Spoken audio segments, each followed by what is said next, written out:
This side of the room, y'all better not talk to me about being pussy. I'm gonna step out there today. Me? All right, that's our start right there. Yo, fair. That's our start. We got it. All right. Yo, you take 7. All right, mic check. 1 2 1 2 1 2. You gonna step out there today? Y'all believe him? Alex, you believe him? I believe him. Ish, you believe him? He always. All right. We ain't gonna spend time. Ice, do you think that Ish gonna step out there today? No. Alex, how about you? Who is? Yeah. It's gonna keep it cool. So no. Yeah, nah. I don't think Parks is either. Hey, yo, you niggas is nutcases. Me? Parks, are you gonna step out there today? Maybe. I'm trying to think of the list of topics, and I'm lost. I don't think there's anything I need to kill today. I stepped out last week. I stepped right out last week. Y'all was church mouse on that song until I stepped out. Division. Y'all was church mouse. I had a whole fucking soliloquy about it. Yeah, but y'all had to get warmed up first. I didn't think the song was that bad, so I just stood on the opposite side of the street. And then left and had to have the phone calls about my take. Did your phone ring? Yeah, my phone's gonna ring. They put pressure on you? They paid me. I'm sorry, they paid you? Look up, man. So that's what we starting with? Yo, y'all think I'm a shitball now? What if I did payola, yo? I'm trying to do payola. Y'all think the integrity version of me is a shitball, man. This guy's stupid. Oh, if I did payola, oh, man. As soon as I figure it out. But you know what? So That's the failure I am, because I don't think I would be so well liked if I tried to get everybody to like me. Yeah. Like, I watch people on the internet, and I think that's a talent. Like, when people are trying to be well liked and it's working, I mean, what the fuck? that shit is play it so safe. Like you make it hard to not like you because the ones that's playing that game don't really step out either way. So let me ask you a question. They keep that shit safe. Why can't that just be genuinely them? Fam, you can't. Nobody likes everything. It. No, you don't have to like everything, but the things that you don't like, you don't got to say nothing about them. That be some people's stance. I'm not even talking. It just don't have nothing to do with us. Like, if I don't like your shit, I don't gotta say, yo, that shit trash. I just don't bring it up. Ta-da. You know what I'm saying? Like, that's it. We do a little bit of that too, though. Mm-hmm. And Come on, hey, yo.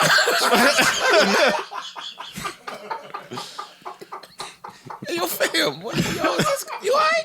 I can't believe this. This nigga done went and got the all of Mary hat and then just started going crazy. What's wrong with Believe you, it out. dog? Would you like us to attempt to do a podcast where we do not discuss anything that we do not like? No, because I'm gonna explain the difference. You've built your brand on this brash honesty that some people will say hate. Okay. So a lot of the fans be mad now, like, yo, this nigga don't even give it up the way he used to. That is what you built the brand upon. Some other niggas come in the game, that's not what they stand on. That's not what they built their brand on, and so nobody's expecting that from them. You can't, it's not here because, again, you already built that brand based on that. Some niggas So you don't think you could do that if you're building your brand? No, I think if you built your brand on something else, then you could do that. Well, that's what I'm saying. Your brand is putting up houses quickly. Not me. Why you can't come in here and say, hey, that shit sucks? You can. Okay. Again, so some people, they just play the safe road. And they've been successful at doing it because nobody's expecting them to jump on the other side of the street. You don't date girls that get high, right? I have. What kind of high, though?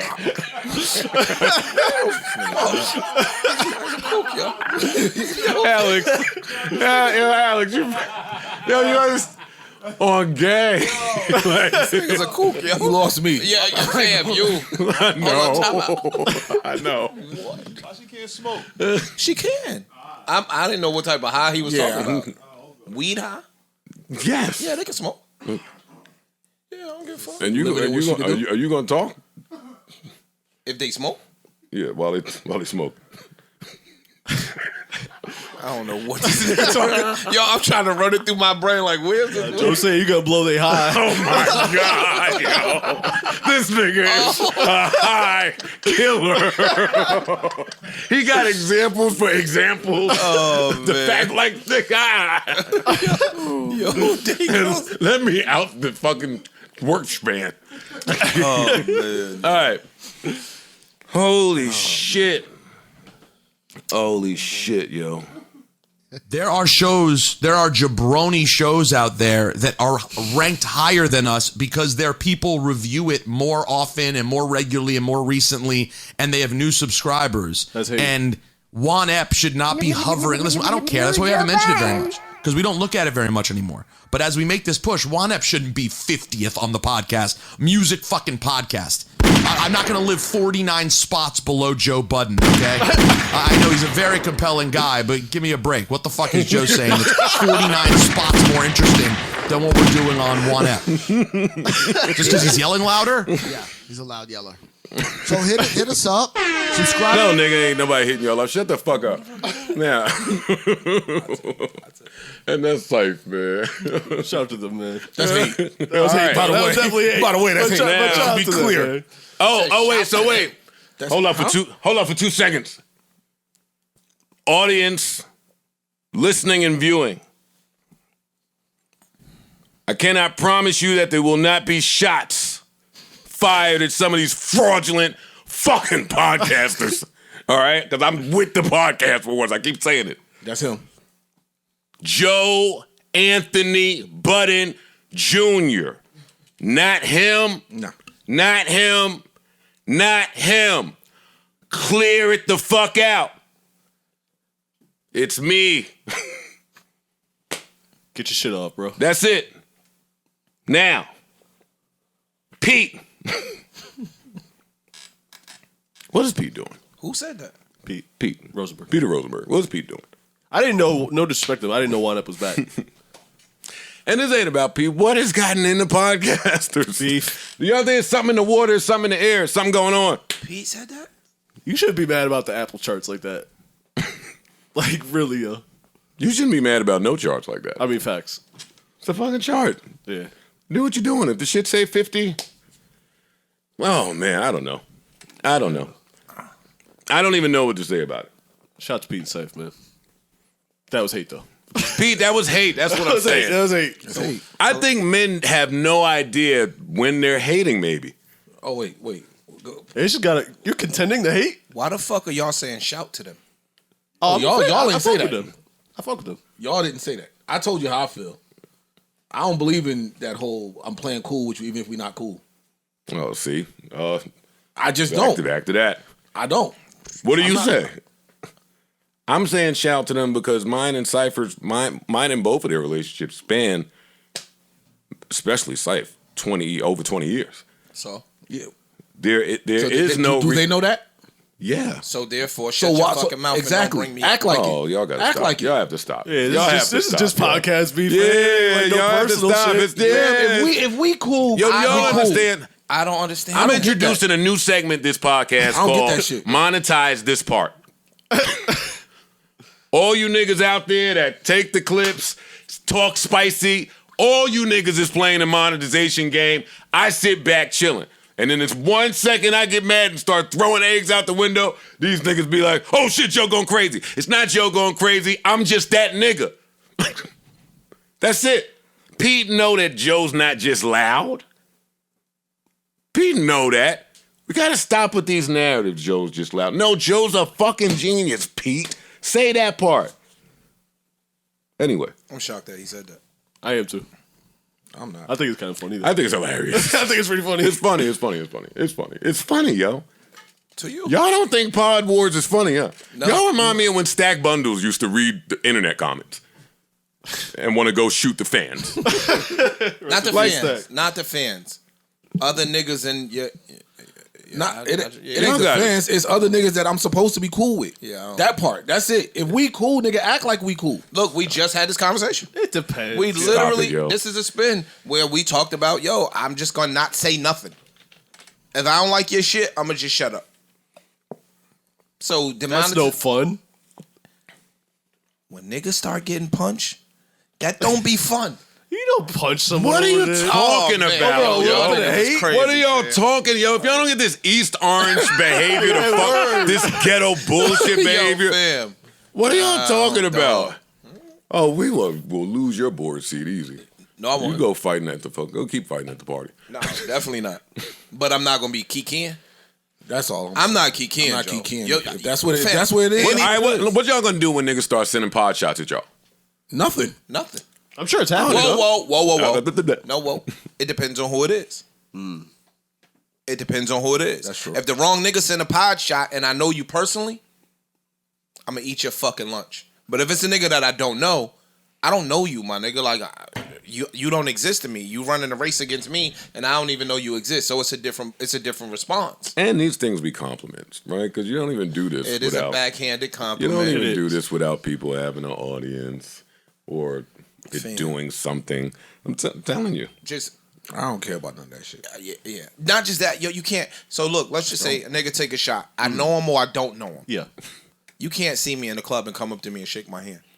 Right. Get the fuck away from me, nigga. Yeah. Why? Nigga, because if that's what you want, stay on that. Stay there. But not. And it's It depends on the shot too, though. You know what? Cool. No, he's right. That's on a personal He's shot. right. He's right. That's true. It depends on the shot. Listen. That matters. Perfect example. Perfect example. Yesterday I go get my mani-pedi. You know, I'm in mani-pedi vibe. I go next door, get a slice of pizza. I leave to get the slice of pizza. Who do I see? Look who God put right in front of my face. That nigga that I had to lock myself in my house to make sure I didn't do nothing to this nigga. And God put him right in front of the pizza place by himself. And I was by myself. All of my businesses just started doing it. Because reaction mode was, oh, word. It couldn't have been a better place. Inside that little parking lot, this would have been. But all of the businesses and all of the mature people listening, like the adult senior people listening, so I walked by and didn't say a word. Not a little nod? And he looked. A nod. If I get my hands on this boy and I wouldn't do anything. Gotcha. I don't write my raps. Capping. It's all cap. Yo, y'all think the cops so stupid. Go ahead, man. Stop, yo. But anyway, the point is, to Parks' point, it depends on what's going on. That shit he said, no, we will never key again. This could have went different. I'm not going to do nothing to you, but this could have went different. This? No. No, not that. The Drake shit? No. I brought this up so we could laugh and have some fun. That's fun. Y'all niggas is putting the battery in my battery. No, it's not. I said the Drake shit was my team is with the shits too this year. Let's go. Let's go, yo. No, I didn't think the Drake shit was hate. I thought that was fun, too. But this is funny. That ain't funny to me. Why are we 50 spots below him? Because you're not as good. Or you didn't do whatever it took to build your brand up to where he is. Fuck out of here. Or you just 50 spots below, nigga. That's where you at. Don't get mad at me. Work harder. We might be the Pistons with these two, man. You talking about the Warriors? Yeah. He's definitely fucking That's Lane Bill Bear. Lambier. Yeah, word. Rick Mahorn? Yeah, look at Ice, yo. What is going on? Mic check 1 2 1 2. Y'all know what the fuck time it is? Hey, wait a minute. Yo, I'm wondering. I was ready for someone to start rapping, yo. Like, oh, this is what kind of party we had today? What fucking version is this? The instrumental? What is going on here, yo? Where's meth, yo? You cut meth off the song? Let me find out do you that to cut meth. meth off the song. I don't know what this nigga did with that. Yeah. Man, pause this shit. Let's just do his verse for him. Let me find out you mad at meth. Yo, you done took the nigga off the song.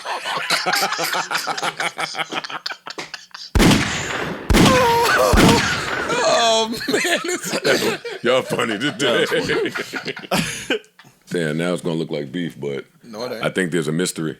Something's going on with that record. Yeah. I had that record in my computer, and now it's gone. I try to buy it. It's gone. Yeah, the right one is not there. That's crazy. The one. What I told y'all about streaming. And that's why Ice says what he says about streaming. That's true. I totally agree. I probably do have it in my library, though. I 100% have it. There's no reason that I don't. I've had that record 20 million times on this laptop. But the show must go on. And that's back to my question: when does hate stop? I know we answered it, but maybe when they hit top 5. And you don't know that niggas is hating until they start. Now you can kind of assume that people are hating. You can kind of assume that people are hating. You're in the same business and you're maybe doing better than them publicly, perception at least. You could probably assume that they're hating on you a little bit. I don't agree with that. I don't do that. Yeah. It depends on the person. Like some niggas really wish you well. I don't know that clip says that they don't wish him well. I agree. No, not that particular clip. Yeah. You said just somebody's in your industry and you doing a little bit better than them. They're saying you can assume that there's a good chance. There's a lot of haters out there. Some niggas is just haters. Too. Yeah. No, that's true. Yeah. They just flat out haters. I think there's more haters than there's not haters. Absolutely. Well-wishers. I think Ish's point is, and I think we've unpacked this at the top, but I think what Ish is saying is the people that you have these relationships with that you know and are somewhat cool with, you don't expect the hate from. For sure. If in a business, in anything, dog, if your body was crazy, pause, right? It's not. And I was trying to get my... We're really starting off somewhere else. No, listen. And I was trying to get my shit right. I'm going to call my man and be like, yo, what do I got to do X, Y, and Z? Because I fuck with you. So I think that the door would be open for me to improve. Because you fuck with his body. I wouldn't just be tight. Now, see, it's a lot of niggas that will do everything in the world but call you and ask you that. That is true. And that's where the hate comes from. Let me help you out with some context, too, about the hate. Pete was here at the start of this podcast. I know. Oh, so then that helps you with... Oh, if you know that. But if I had my own, and I'm Pete, and I feel I got a decent rapport with you still, I'm going to pick up the phone and say, yo, what do I have to do to get X, Y, and Z? I'm at a hurdle. I'm at a place. What would you recommend or suggest that I do to do this? That requires That's me, though. putting a lot of pride to the side. Yeah, but if he doing that. That's what I'm saying. Like, if he would if he had done that and put his pride to the side and was vulnerable and picked up the phone and was like, Joe, we have a relationship, known you for X amount of years, you're thriving out, you're doing really good. I'm trying to figure out how I can get my shit to the next level. Is there any way that you can give me some counsel here? Then I would say, Pete, like, all you got to do is get the fuck off my dick. Yo, the second That's exactly why the nigga ain't pick up the phone. See, I know. Shout to Pete. I see why he ain't pick up the phone. No, but honestly, the second you get the fuck off of my dick and focus on your craft, see, I'm joking. In Pod Wars, you're supposed to be able to joke with niggas, yo. I'm joking. You should. Yo, you got... See, that's why I ain't doing the Pod Wars shit. Yo, what? Welcome to episode 553. What the hell? 553 of the Joe Budden podcast. And if it's up, then that's where it's staying, bitch. And that's how it should be, though. But don't kiki with me if it's but up. I don't put it up like y'all do. No. Y'all put it up quick. Violently, if you showing me that it's up, but that ain't up. Cool. That ain't up. The Drake shit ain't up. That's not up. That's, again, I have two totally different... I think the Drake shit was fun. I think there's friendly hate. Yeah, I don't think it was hate. I just think it was fun. I just think when a person has a... How's everyone doing? Doing great, bro. Doing great. Doing amazing. Yeah. I was up till 3 a.m. watching Bad Bunny do a concert in Puerto Rico. Oh, I thought you was gonna say you was up listening. Yo, you really got a Well, I did listen to Beyonce a man too. crush on Bad Bunny, yo. He just makes some bops, man. I don't know what to tell you. I don't know. I don't think you really put the music on. Bad Bunny is your man crush, yo. I mean, maybe. I guess. I don't care. I'm okay with You that. could see him in a P-Valley scene, could you? Fill her up, buddy. Fill her up. Oh, man. It's cool. I'm okay. Listen, I'm comfortable in my sexuality. There you go. You That's my right. guy. Like, you my man. That's why I be on Clubhouse. Why? It'd be mad niggas on this still. A trans person be like, yo, you was fucking me. I got the DMs. I got the receipts. Nigga be like, I was trolling. Yeah. All right. Huh? Never mind. Come on, let's keep it pushing. Keep along. Back to Parks at 3 a.m. watching Bad Bunny from in his bed with his wife with his brightness on 1,000. Whole room was blue. Just for the TV. Under the blanket. Yeah. No, all of them. All 6, 7 of them. All right. Well, what was your takeaway? Unpack that again. He's the man. He's the we man. No, we know. You said he was 3 hours straight? I think it was more like 4 or 5. Oh, he's not a quickie guy. Dang, he got that much bops? He's got a lot of bops, yo. I don't care. I don't know. Once people have established with me that they're dominant and they're the man, I ignore them now. I just feel down on myself. Yo. That shit was impressive. He's above the hate. Can't hate on He him. might be. Can't hate on a nigga. Well, see, yes. Well, that's the thing about hate. Once you establish the dominance, you still got haters. But now they've learned to shut the fuck up. Yes. Yeah. You can't budge me. Sorry, I'm here. Shut up. Like, in my head, I think I'm in a place where I want the likes of Consequence and exes of mine to never mention me. I think I've leveled away from y'all. And y'all see it, and fucking Chingy, every time I try to leave, some keep pulling me back. Telling me I need you in my life. This nigga right here, yo. Anyway. They like to throw your name in the mix, Joe. I would hope for me to get that. Because people get attention off your name. That too. I don't even know Consequence, yo. We did a show. Like, you know, at some point you got to put your rapper shit in the closet and just come out with, like, the real shit. Like, we don't know each other, yo. We not crossing paths. Like, we did the verses. You lost. What is going on? You and Consequence did the verses? Yeah. It's a fist versus.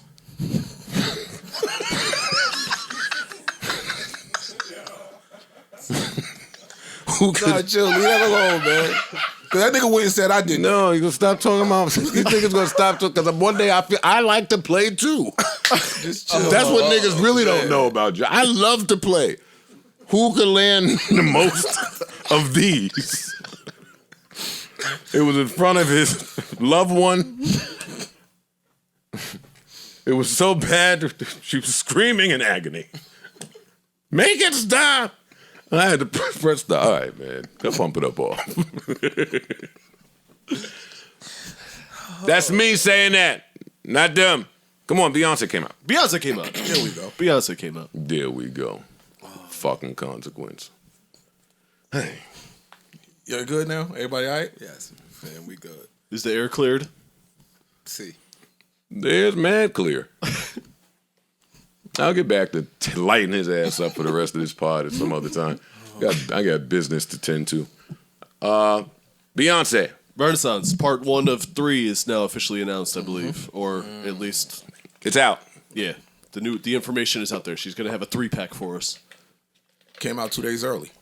It leaked 2 days early, and no one listened to it, according to her Instagram. She wrote a heartfelt letter. No one listened to it. I think some people probably listened to it, but that's all good. Oh, okay. I'm about to say, I definitely listened to it. The second it leaked. And sent it around. And that shit started making rounds, too. I didn't listen to it, though. I don't I ever listen send me to no the- music, man. Because what you gonna do with it? I listen to Beyonce. I won't listen to Roscoe the Shooter. I'm gonna listen to Beyonce though. So you want him to take you to comedy shows and send you music, huh? Oh, that was hate. That was hate. That was a little bit. Niggas gotta stop hating. Yo, that's crazy. But go ahead. Oh man, yo. Oh man. Nah, nigga could have sent me the I mean. I could have.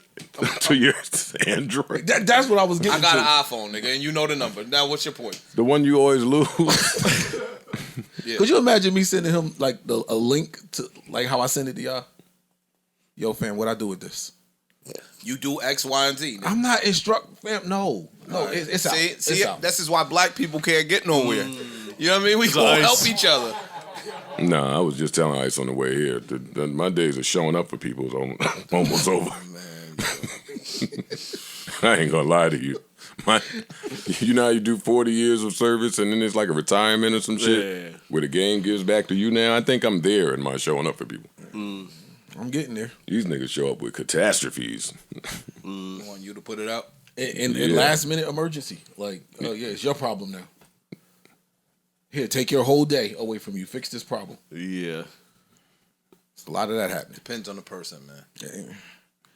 The list of people that can do that is getting smaller and smaller. As it should. Put it that way. Oh no, my shit already small. No, my shit has been small. Now it's becoming like one name. Oh, Maybe. you think you remember that show Alien Nation? No. With the dude with the spots on his head. I actually remember that one. They couldn't get in the salt water. Yeah, look at the shit they put on TV. Yo, oh man, yo. I remember Alien Nation. It was They ain't get that on your Buffalo cable. oh man. Niggas ain't had but 4 channels up there. Elmira. All right, so Renaissance. Renaissance, it's out. Let me hear it, man. That's why Park keeps saying it's out. What do you think? I think I'm about as qualified to break down this album as I am to break down a country music album. Hey, man. I don't listen to dance music, yo. This is when Parks would hit the pusillanimous drop for someone else. Pusillanimous. There you go. I'm definitely scared to death of Beehive. And yeah, I don't listen to dance music. I don't know how to fucking review this. The beats sound good. It's mixed well. The melodies are cool. What the fuck? Oh shit! He pulled them all. He's short circuiting. Oh shit! All of his phrases are spilling out of him. Oh shit! He's leaking musicology. I don't know how to break down dance music. Well, just keep doing what you was doing just now. What about the melodies in the mix? It sounds good. Huh? I'm not gonna listen to it again though. Really? Probably not. I don't like dance music that much. What you think, Ish? I got down to song 7, the Church Girl song. Mm-hmm. So far, it's dope to me. But again, I could appreciate. But y'all from Jersey. I'm gonna get my dick sucked so crazy. This church girl. Yeah, Oh my god. Church Girl was. That's the It one. came on. I ain't gonna lie. Nah, that's the one. Yo, right? it opened up a little soft. I was like, okay. I'ma get her It's to called Church Girl. Uh-huh. Then that beat drop. I was like, oh. And then she started talking that shit. I said, oh, okay. BB. You know the girls listen to Beyonce. Yes, they do. Once Beyonce starts saying, drop it like a thotty, drop it like a thotty. Tig gonna drop it like a- old biddies. Yeah. Yeah, they go, yeah. Mhm. They listen. Lil Kim told them it was cool. That's true. Take it in the book. They started doing it. Fam, I might be done. you younger than me. I might be done for the day. Kim told him she used to be scared of it. We know what Kim said, bro. What are you doing, buddy? Holy shit. Don't talk into the mic. You need that advice. Oh, Lord. Right the butt sex on the piano. Dogs. And was making all the old man noises. The grunt. Oh my God, you fucking pervert. Oh, Yo, you are a freaky construction man. Oh, man. This nigga's so stupid. It's crazy, bro. Dog. No. We're moving on now. Holy shit. So this is not for you, This Parks. is not for me. Yeah. And you heard 7 songs. A butt sex.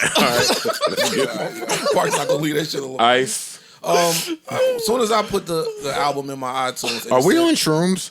And it No, said I have pop. some if y'all want to be. No. No, it said pop instead of R&B/soul. So this is kind of the same thing I had with the Drake album. I said, okay, I know this is going to be somewhere different. Yeah. He said that shit like, do you want some orange juice? I have some shrooms. All right. I'm going to go home today. Go ahead, Ice. But yeah, this is. I couldn't make it through the album personally. I tried and I cut it off. It's just not. I'm not the demo for this. I'm not. This is not an album for me. So cool. I don't like it, but it's not for me. She to ain't kill like. one person on there. Even that. I know that's the thing. Where that's all I listen to or whatever. But whatever. This shit ain't it for me. Now one switch came One out. switch. No, this ain't it. Man. But I understand a lot of the women that I talk to loved it. So salute to them. You talk to a lot of women. Yeah, we was talking about that one. Yo, you heard that Beyonce? Yes, I heard it. I don't understand that. What? Like, as music people, you're a music person. Ice is a music person. Yeah. Speaking of Mike. I don't understand how y'all. Just my opinion. It might not be the genre that you prefer, but you can't necessarily listen to some. Like I could listen to some country music shit, right? It might not be my go-to bag, but some of that shit is dope and some of that shit is fly. I don't understand how if it's not your go-to brand of music. I told you that. I like the production and all that shit on there. They use it as a cop-out. Fam, it's not even no. It's not even that it's not my go-to brand of music, whatever. I listen to certain R&B. It's just I'm a Beyonce fan. I listen to her music. Gotcha. This does nothing for me, so I can't get jiggy with this. That's all it is. I'm not saying it's bad. Like, oh, this is a terrible album. No, none of that. I just don't like it. I will never hear this again until they start playing that shit 1,000 times. Yeah, but see then niggas gonna be like, yo, that's a bop. No. See, that's the thing though. The people that the places I go, they're not really gonna play this. They listen to They'll different. play that church girl. They gonna play a record or two. I'm talking about this album. Got you. There's places that are gonna play this shit from top to bottom. Wow, and here I thought I was surrounded by Hovengers. Fine. What that mean? What you mean what that mean? Surrounded by Hovengers. What that got to do with anything? No. I could be a Hovenger and still not like this. I don't have to blindly like everything that's associated with Hove. Okay. Then you have to go over there and try to get back into I'm not. What the fuck are you talking about, nigga?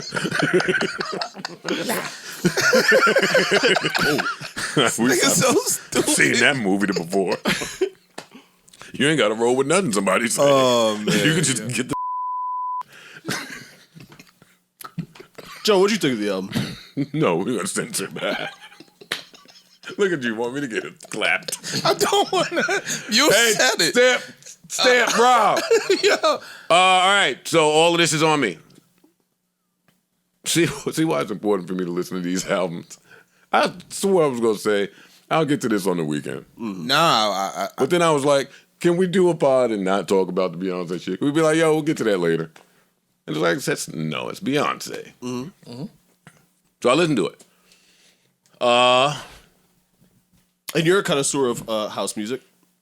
Yeah, that's why This it's like, ain't necessarily I a expected house music Ice's album. take to be kind of like this because this is what he did on the Drake album. Mm-hmm. And I do not think that these albums are the same or that they were going for the same thing. They're the same. They're the same. Not to county. Me. Big county. Big. Yeah. It's a mighty big county then. Because actually, I thought that I like it. All right, let me start with I like it. Mm-hmm. I like it a lot if it were the length of Drake's. Because thick on down, I don't like the runway stuff. And that's why I think that the Ice shit is, because I'm with y'all. You said runway stuff? The runway songs. Like, because that's what like they should are. Be at like a fashion show? Yeah. The extra fast call and response, Big Frida type, the runway shit. And that's thick. That's Break My Soul, but Break My Soul is a lot better in this album. Like, it's not I didn't feel the same as I did with it being a standalone. It flowed well. This album flowed well. I thought the production was like amazing. Mm-hmm. The transitions were also very good. That's where, to Ish's point, even if this not your bag, I think you could listen to the big dogs or should be able to listen to them and hear why they're elite. No question. Beyonce's production game is elite. Beyonce's voice, even if I'm not the biggest fan of this style, which I am because I love this shit. She was showing out, though. She showed out. She's an instrument to the highest. It's her and Brandy for me. They hear and do things algorithmically that just not many other artists could do. Facts. Like, they just become the track and start changing it. Mm-hmm. And she did that here. So I listened to this shit and was blown away by Dream. I wanted to see exactly what Dream had to do with all of it because he just needs more appreciation. He wrote quite a bit of it, from the culture. Yeah, he was on. He just did an interview with somebody. Of course, No ID did Church Girl. Tough. Oh shit, Sid on Plastic Off the Sofa. I love Sid. That's great. Levin Cali. So she got, oh yeah, Virgo's Groove. Not just because I'm a Virgo. But mostly because you're a Virgo. Nah, that's crazy. That's crazy. Those are my two favorite songs, Virgo's Groove and Church Girl. I ain't hear it yet. And the rest of this shit is just good. I'll play it again because I'm going to travel and I'm going to go somewhere where you just need a quick little playlist that's this vibe. Mm-hmm. Same like I do with the Drake album. Same way I do with the Cajun Out album. Like, yeah, like if you're in the mood for it, you'll be in the mood for it. And I guess that's why they put so much of it on there. And again, this is the same shit I said with the Drake album. Yo, when you go away, yeah, you don't be hearing that hard shit. True. It don't come on. Like, I just was away, and 12 o'clock, 1 o'clock, everybody outside chilling, drinking wine. This is the shit that you really be hearing at 1 o'clock in the morning when you over there. You know what I'm saying? And some shit come on. You really don't hear. You're not really hearing our R&B. You'll hear it, but it be a more dancey, boppy, setting the mood type of feel. Like smoking hookah. You not necessarily trying to hear fucking bars. Yeah. You just want to hear soul, like, when I want to say soul, like R&B soul, I mean just rhythmic-y music that just, you don't even hear what they're saying. You don't hear what they're saying. Right. Really, you just listening to the boop, boop, boop. You know what I'm saying? So this shit applies. You wine bar somewhere and fucking some shit you can't pronounce. You just chilling. It's going to get you, yo. Bam. One more million? One more million? You already at 1M. Who? You already at 1M. Who? No. I'm not at no M. 1 more million, boy. I like Cuff It a lot too. This was the record I like. This is Cuff It. I like it a lot. Like, y'all don't listen to music like with your girl or just with... Look at my girl like ESTG.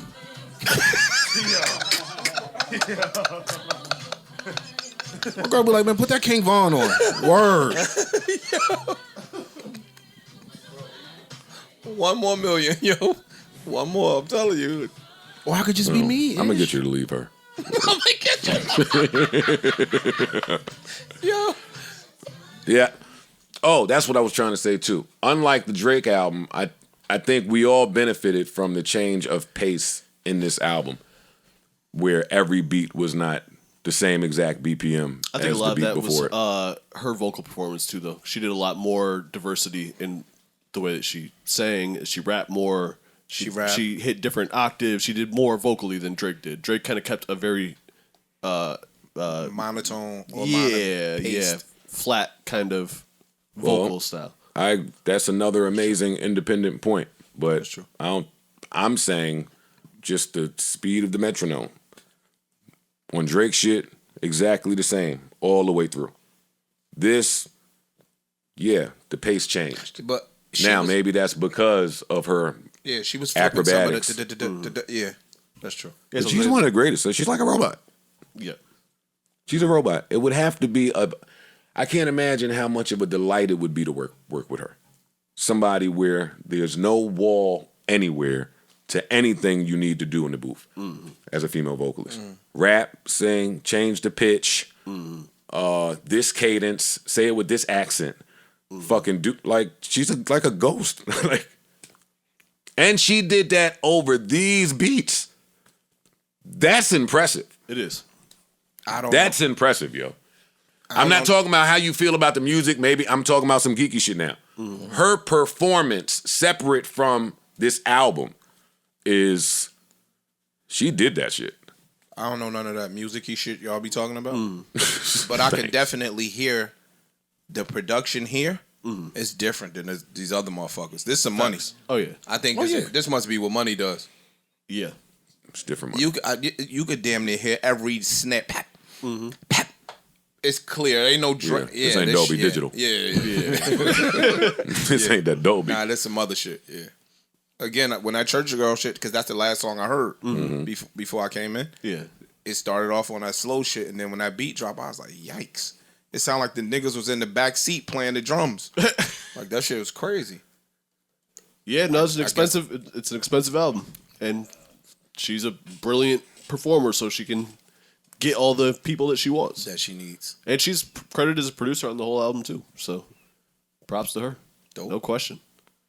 Any final thoughts on this? Shout out to Beyonce. Congratulations. Yeah, congratulations. Oh no, we can't leave this because we got to talk about Kelis. Oh yeah. Oh yeah. Before we leave this album, so first, before the album dropped, we saw the sample credits go out. We saw the production credits go out. Songwriting credits. Songwriting credits. Yeah. Excuse me. Yeah. And Drake was listed.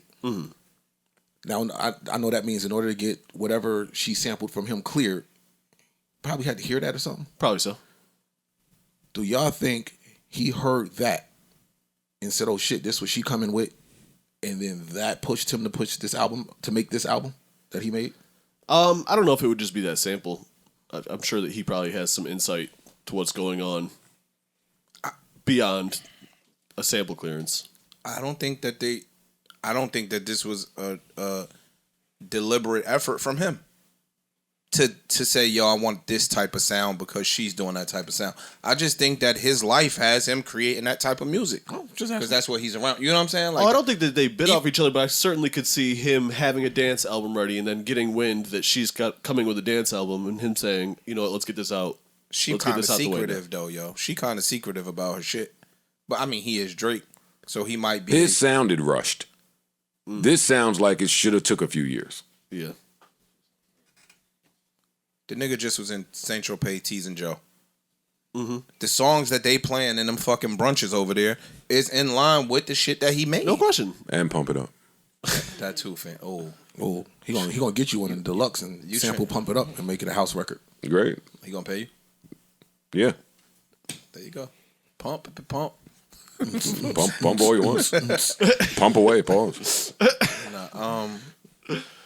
So, let me ask you guys a question. Shoot. No. Kelis went a little extra than me. Because she don't necessarily own the music, did Beyonce have to check with her prior to? No, right? I'm asking you. Oh, he said no. Yeah, no. Oh, that's... And she's credited. She got credit? On the sample artist, Energy says Beyonce, Tina Marie, Yeah, but I don't Kelis. think she's credited as a songwriter on the song, which is what matters. So in my reading, they said she ain't write the song. She is not credited as a writer on her. That's what her beef was. Her beef is not. Well, she had a couple different beefs. She had a beef saying that Beyonce was deliberately doing this shit. Her other beef was that Chad and Pharrell took all the writing credits on her albums that she did with them. So therefore, when someone samples it, she's not getting credit, although she claims she wrote the lyrics. But that sounds like your beef need to be with them. I read 50 things that she wrote, because she wrote 50 things. And one of the things that I read, she didn't write the song. On one of the things I read, it said that she did not write the song. She may have not been credited as a songwriter. She was claiming in this video So that Beyonce she wrote... wasn't in the stew when y'all was pinning it down. I'm going to give credit to the motherfucker that's credited with writing the song. I think that her anger towards Beyonce is misguided. I completely agree with that. She sampled the song. She doesn't know who wrote the song. They cleared it. That's it. I went through all the proper channels to get all the clearances that I needed. So take it up with whomever you beefing with. I don't think that this was directed. And if it was, y'all know I'll be the first motherfucker to say it. It seems, what y'all call it, clout chasey. I don't know about that. I don't think this is clout chasing because it's her. This is still her project or something of hers involved. She just might not own it or own rights the way she feels she should have. But like I said, it seems like her beef is with you need to direct your beef with them. With Pharrell and Chad. Yes. Which she did. But I don't see why she's involving Beyonce in this. That seems misguided to me. But I don't know what their relationship is either. I don't know if they've had, she said that, we know each other, we have mutual friends. Maybe at some point they've had conversations about, they took all my publishing and da-da-da-da-da. So in that case, if you consider someone a friend and they know your shit, maybe they should reach out to you and say, hey, we're going to sample this. We not friends. I don't know. She claims that they know each other. If we was friends, you wouldn't have did this. If we was friends, you wouldn't have went. This is not one thing. She did like 8 things. Okay. You wouldn't have did this. If I'm gonna somehow try to play the other side of this.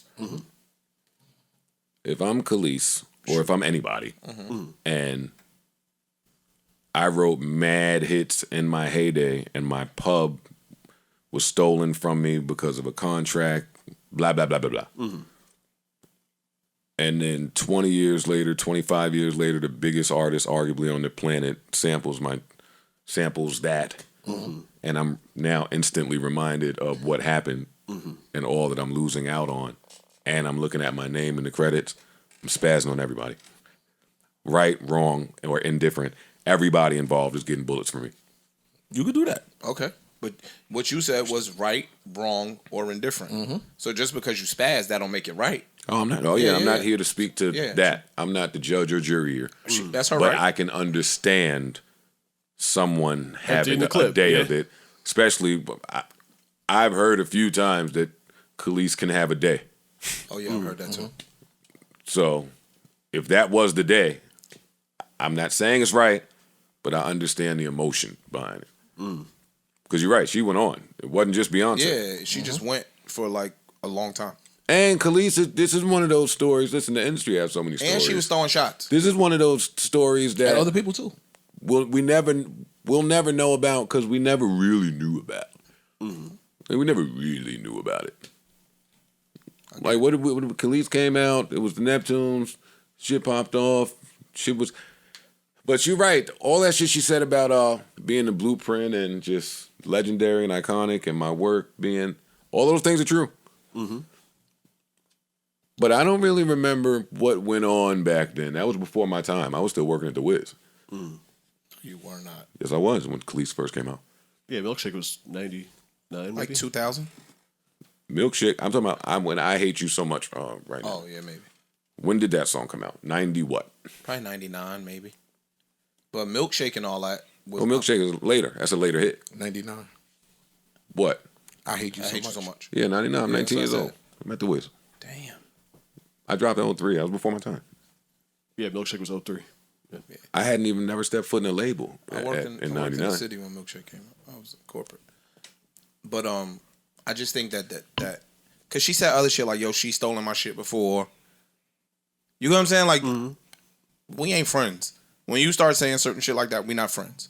Our relationship is not such that I would be calling you to poly. I'm going to go to the label, see whatever I have to do to clear my shit so that I could create my album. Our relationship is not that. But be clear, Beyonce cleared this with whoever she needed That's to my clear it point. with. Yeah, no Like, question. Yeah, that's The my point. album is too big. She's too huge. She's too big. Yeah. I don't owe you all shit. of it, yeah. What Hope said? Oh yeah, I sampled your voice. You was using it wrong. You I'm made not- it a I'm hot not even line. gonna I say made it that. a hot song. I'm not going to say I'm just going to You say ain't that. get a coin, nigga. You was getting fucked. I know went through who the I proper paid. channels. I paid whomever I had to pay. That's what I mean. I paid who I had to pay. Yeah. I know who I paid. God. You wasn't one of them. That means you're That's beefing with me. unfortunate. That's unfortunate. That's all I'm saying. I don't disagree with her saying that it should have been a courtesy call to Beyonce. That's should my have called point. her. That's what I'm saying. I Like, don't owe you You're not, nothing. you're not really thinking about that. And you might not even know. fam, that- I'm busy as fuck. I'm You doing might my not even project. know I got what a the- whole team over here who handles that. you might not have known all the samples that were in this shit. You know what I'm saying? Like, it's only a little part they sampled. Like, she might not have been thinking anything about that. I just like this record. Yo, producers, clear that with the people that need to clear that. Like, we're I'm not thinking about busy. that. We got deadlines. We got shit to do. I got kids. I'm a mega multi mogul. I don't have time to call you. I paid.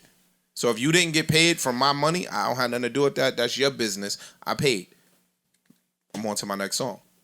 It is unfortunate that she doesn't have any songwriting credits on songs that she wrote, if that is in fact the case. And let this be a lesson to other artists.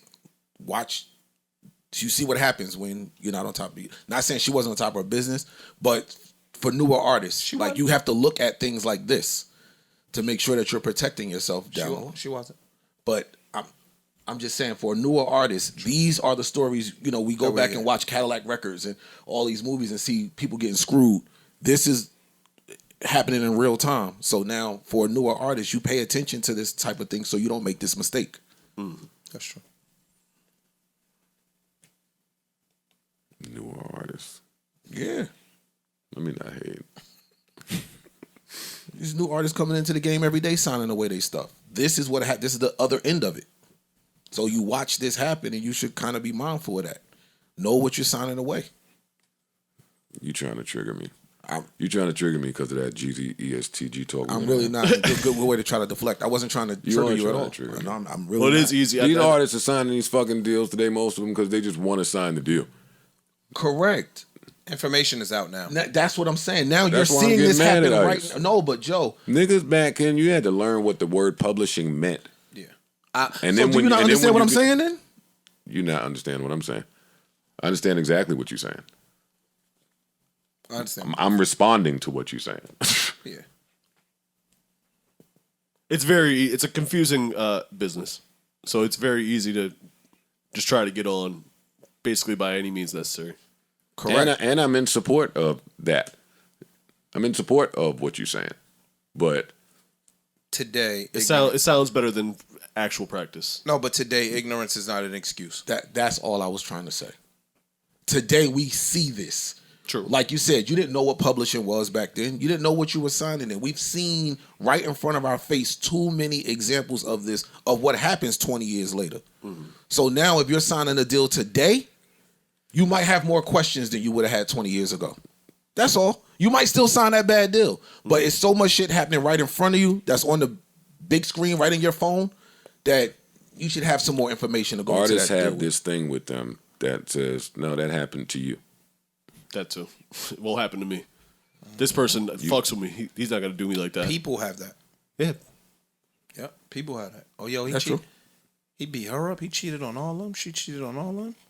Oh yeah, that was them. Or they gave me $1 million. I don't really care what they do with my publishing. You know, like people have that mentality too. Yeah, you're right. Well, that's when they get you, when you don't know how valuable it is in the first place.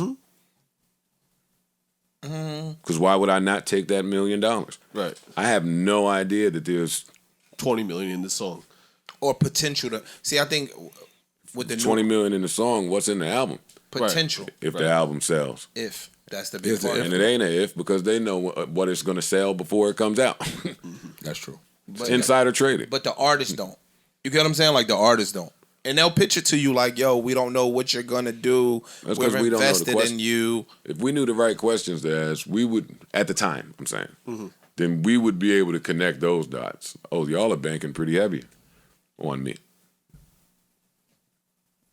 I'm going to bank heavy on me. But then they're going to say, yo, we spending a whole bunch of money on you. We putting a bunch of Well, then fake you also in get into they got another person signed over here too. And True. I want to get my shit out before they start putting their shit out. It's competitive. I just think it's. But that's the other one. You're right about that. It takes people a long time to learn what the response is to that. We're spending a lot of money on you, or what your response should be to that, because everybody's is different. What should it be? I said everybody's. No, I'm different. saying what would be an ideal one for you. I don't know. What would be an ideal one for you? Like we putting a bunch of money behind you, Joe. We faithful. We hopeful that your project is. Well, here's one. Here's one that I've ping ponged back across the table. No, you spending money on you. You spending money just in operation. You ain't spending no money on me. It's a good one. That is a good one. That was a good one. No, you spending. I would benefit to be in the operation, but you're not building an operation around me. I mean, a million times they say, all right, we'll give you 7 figures in marketing. All right, that sounds like you're going to go spend 7 figures in marketing. So that you can recoup that bread, or so that you can benefit yourself. It don't sound like you already have this marketing engine running that is worth 7 figures, and I'll put you on there. Right. There are different understandings. That's true. It's all in language. Boy, you good, boy. No, I'm not good. I got my ass kicked out there. They made you good. Yeah, well, yeah. Because I would have never thought of that. So, and again, I think I might be a little more business oriented than a 20-year-old about to sign a deal. My brain wouldn't go to that. Oh, you putting the money into my marketing? As opposed to, nigga, you already got a whole marketing squadron. You just adding me on a roster, and they gonna do what they typically already do. That would have never ever crossed my mind. See, you him. That's what the Duke Complex dude said. Well, they staff 700 people. I said, who the fuck is we? So I'd be the first nigga there. I can count them people that work on my show. So now where you get the other 687? 82. There's 13 niggas that wake up and come over there. They will try you, boy. Oh, man. Thoughts, prayers to everybody who needs them. Hugs and love to indeed. people who may be down and out. True indeed. Yep. Yeah, I wish everybody great. I wish everybody great. I want everybody to win. Oh, fuck y'all. I listened to this Beyonce project so much that I didn't get a chance to finish listening to my K. Roosevelt project that dropped. But he don't lose for me. Let me chill. He don't miss for me. And he don't drop but every fucking 7 years or some shit. So, shout out to K. Roosevelt. Album in your phone right now. I'll listen to it when I get out of here. I got some shit to watch and listen to. What you missing to watch?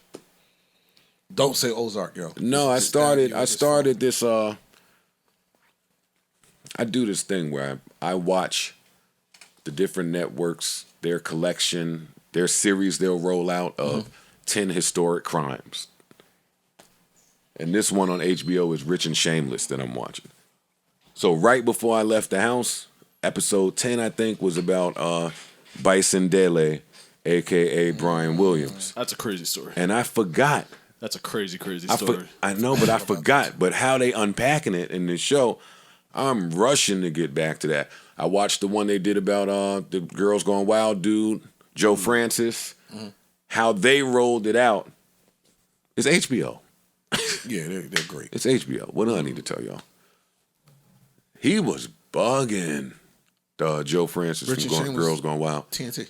And that money, hey, actually, that's exactly what we was just talking about. The verbiage and understanding of what different things mean. He was loading these contracts up and making the girls get drunk to sign these.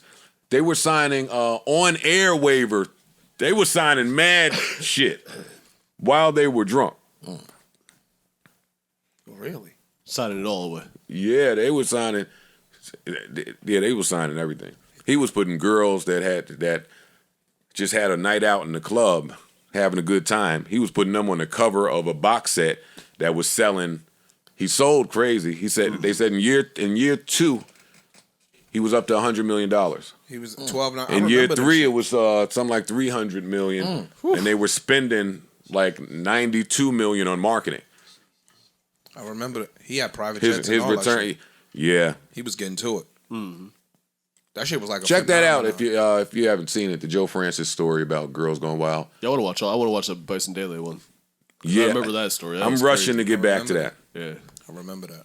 I'm a dockhead. same. You don't say. Love the docs.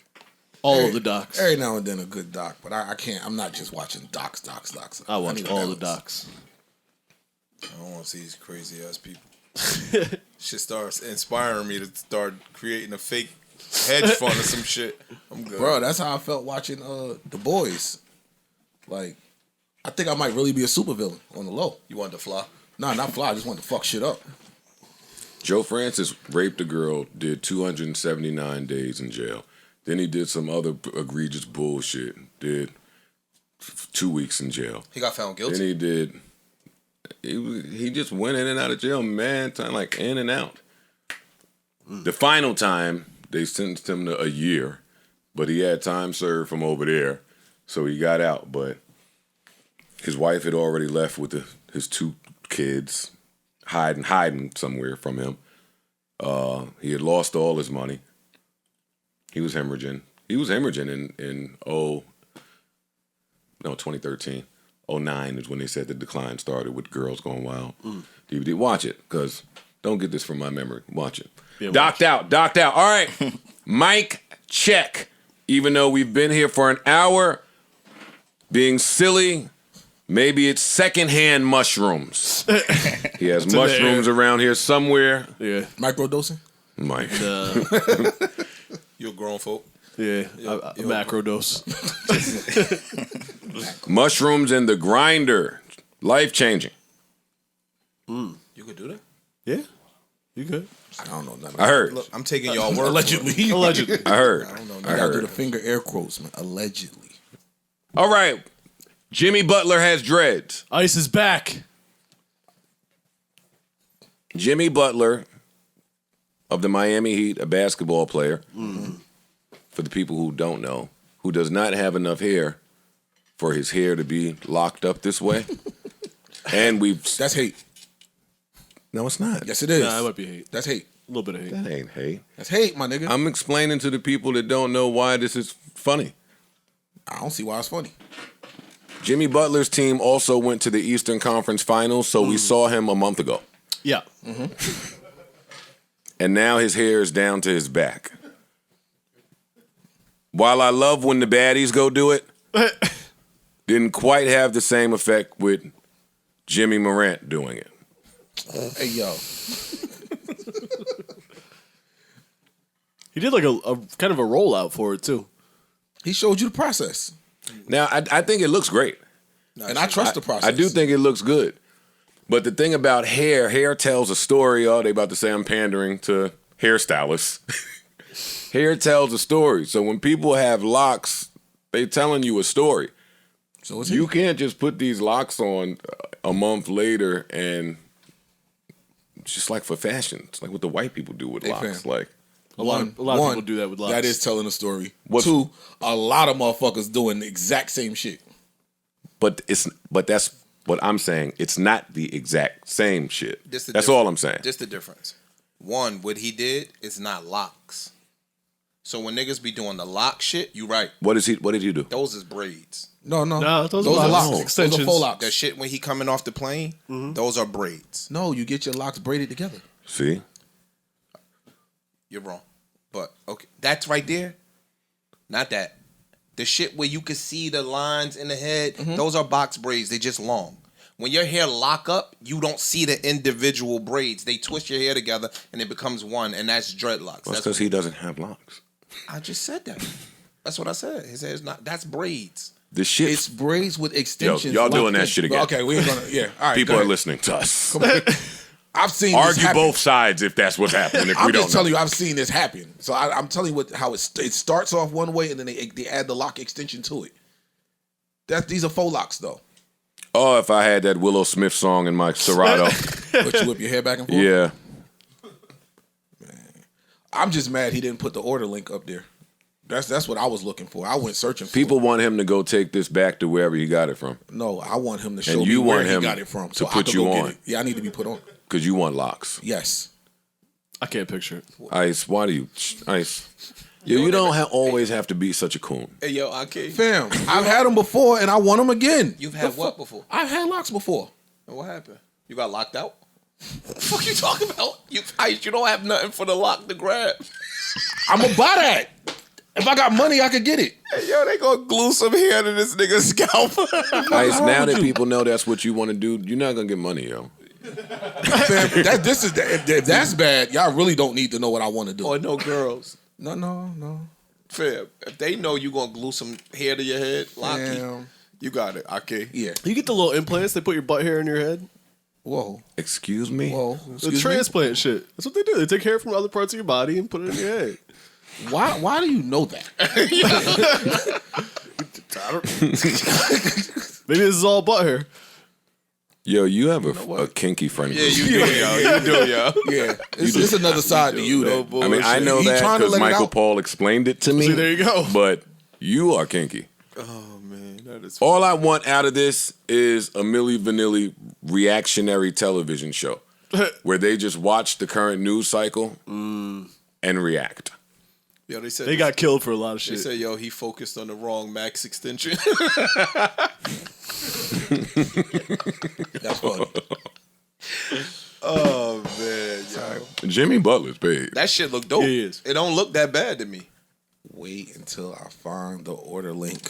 So Hey, Ice, if you come in here with any hair, say whatever you want. I don't care. If you go anywhere with these fake dreads, they're gonna jump the shit out your ass. because you're not 6'7" with a jump shot And a max and a contract. corner three. Yeah. And 2 maxes. You ain't got a 0.1% of the max of his max. That's fine. Let me find the order. This does look a little crazy. Yo, definitely put this picture on the screen. This does look and then a little... Photoshop me with the dreads. There you so go. we can get an idea of what we're working with. Or not. Or not. I don't need to see that. That's cool. Do y'all want to talk about what else is important or unimportant? Well, speaking of dreads, we can go right into Brittany Griner. Hey, Okay. See what you did there. the Griner trade. They're getting the Merchant of Death or whatever his name was, right? 2 people. Oh, we get No, two. we get We two. get 2 and they get It's a 1. 2-for-1. Look at this, yo. Hey, dogs. This is... Yo, all trades been fucked up since Minnesota did that bullshit. I just want to say that.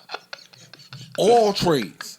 Rudy Gobert really fucked shit up. It fucked everything up, Danny bro. Ainge? Yo, that is hilarious, fam. Man, look what we giving up. Don't say that, Ice. It's the Black Queen we getting back. I'm not... No. I said, look what we giving No, up. hold up. Time out. Fuck what you talking about. Yes, that's a Black Queen, but I'm with Ice. I thought about this too. I have to give back one of the biggest murderers in the world because of your vape. It's a little crazy. He smoked. That's nuts. Put this in the trade machine on the ESPN and watch what happens. I see why they... Veto. Who's the other one we Well, getting no, back? What he Biden, did? that Biden and them had already said no. The Russian, they said what we want. Yo, give us homeboy. This was a few months ago. I remember. And we was quiet. Nah, that nigga's dangerous. I don't know who Paul Whelan is, but he might be Donovan Mitchell. No, Brittany is Donovan Mitchell in this. We don't know who that is.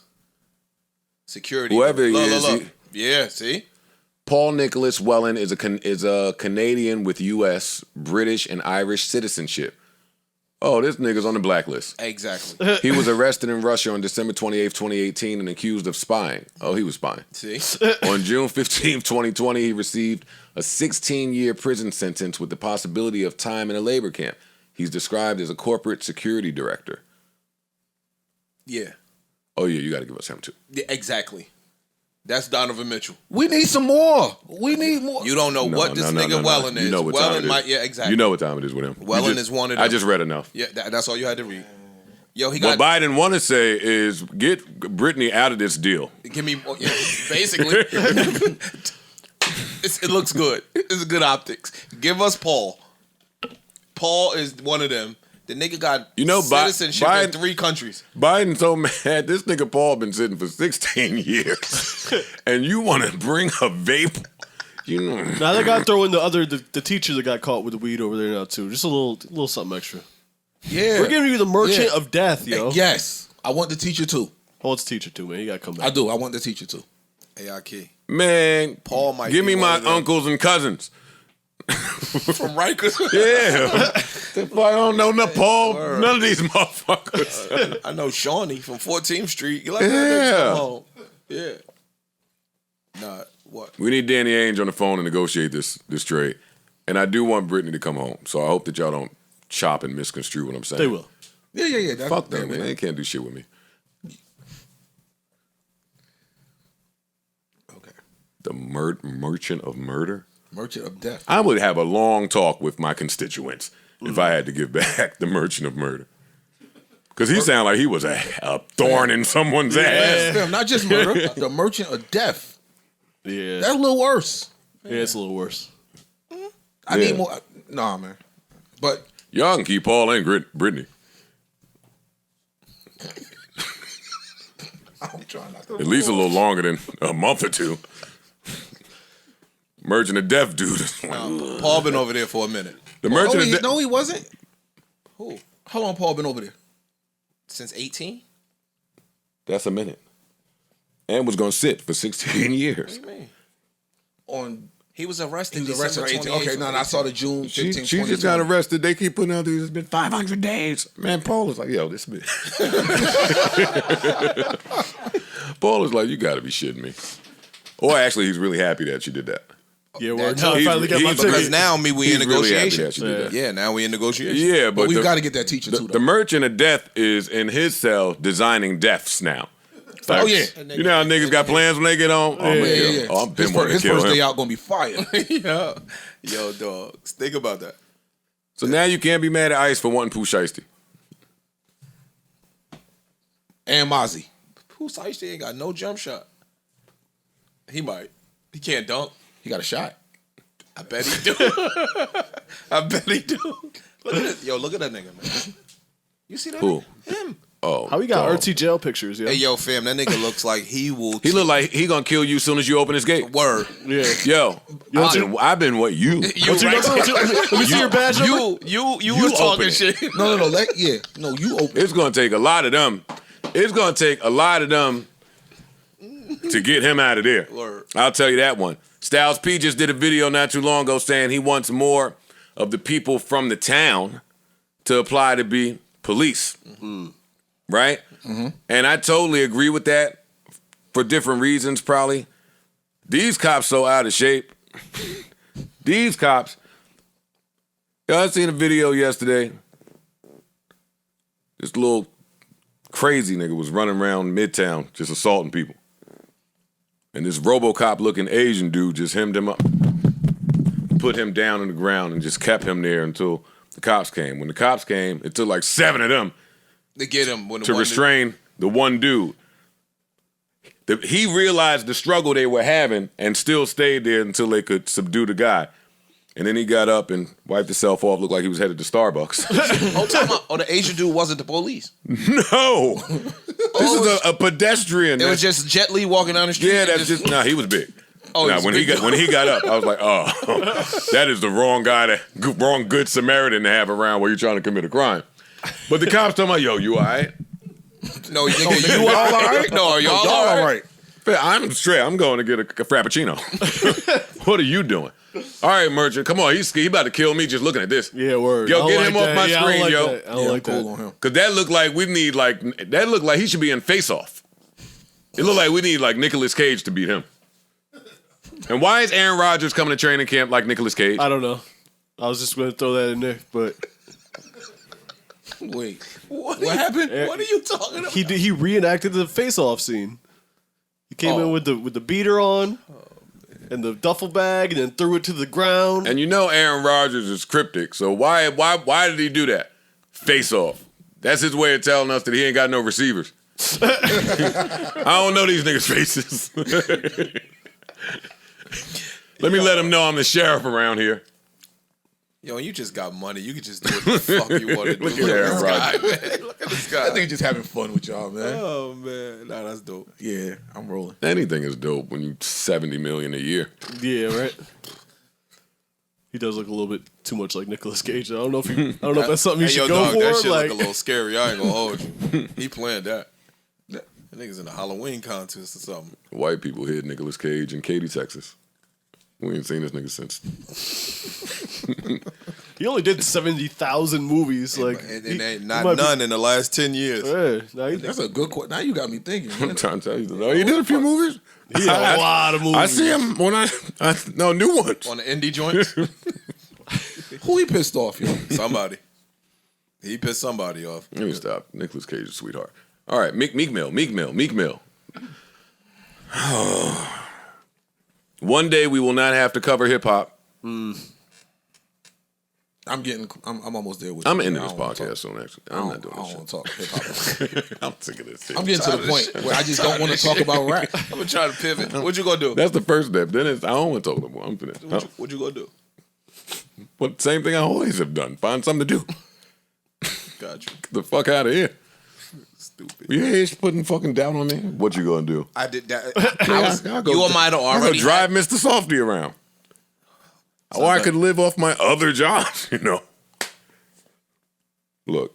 They count your pockets. I'm not doing anything of that was. Yo, dog. If he was really counting my pockets, he wouldn't ask me that. You might have already had an idea in mind. This nigga might be the super villain on the road. Might be him. He is. Meek Mill says, for some reason, I could guess some reasons, and I will. 10 tapes. No, nigga. I'm not listening to 10 tapes. I can't even get this out. 10 tapes independently starting September. What? What? New music dropping August 18th. The day my dad died is when I start wilding again. I'm not dropping albums on Friday either.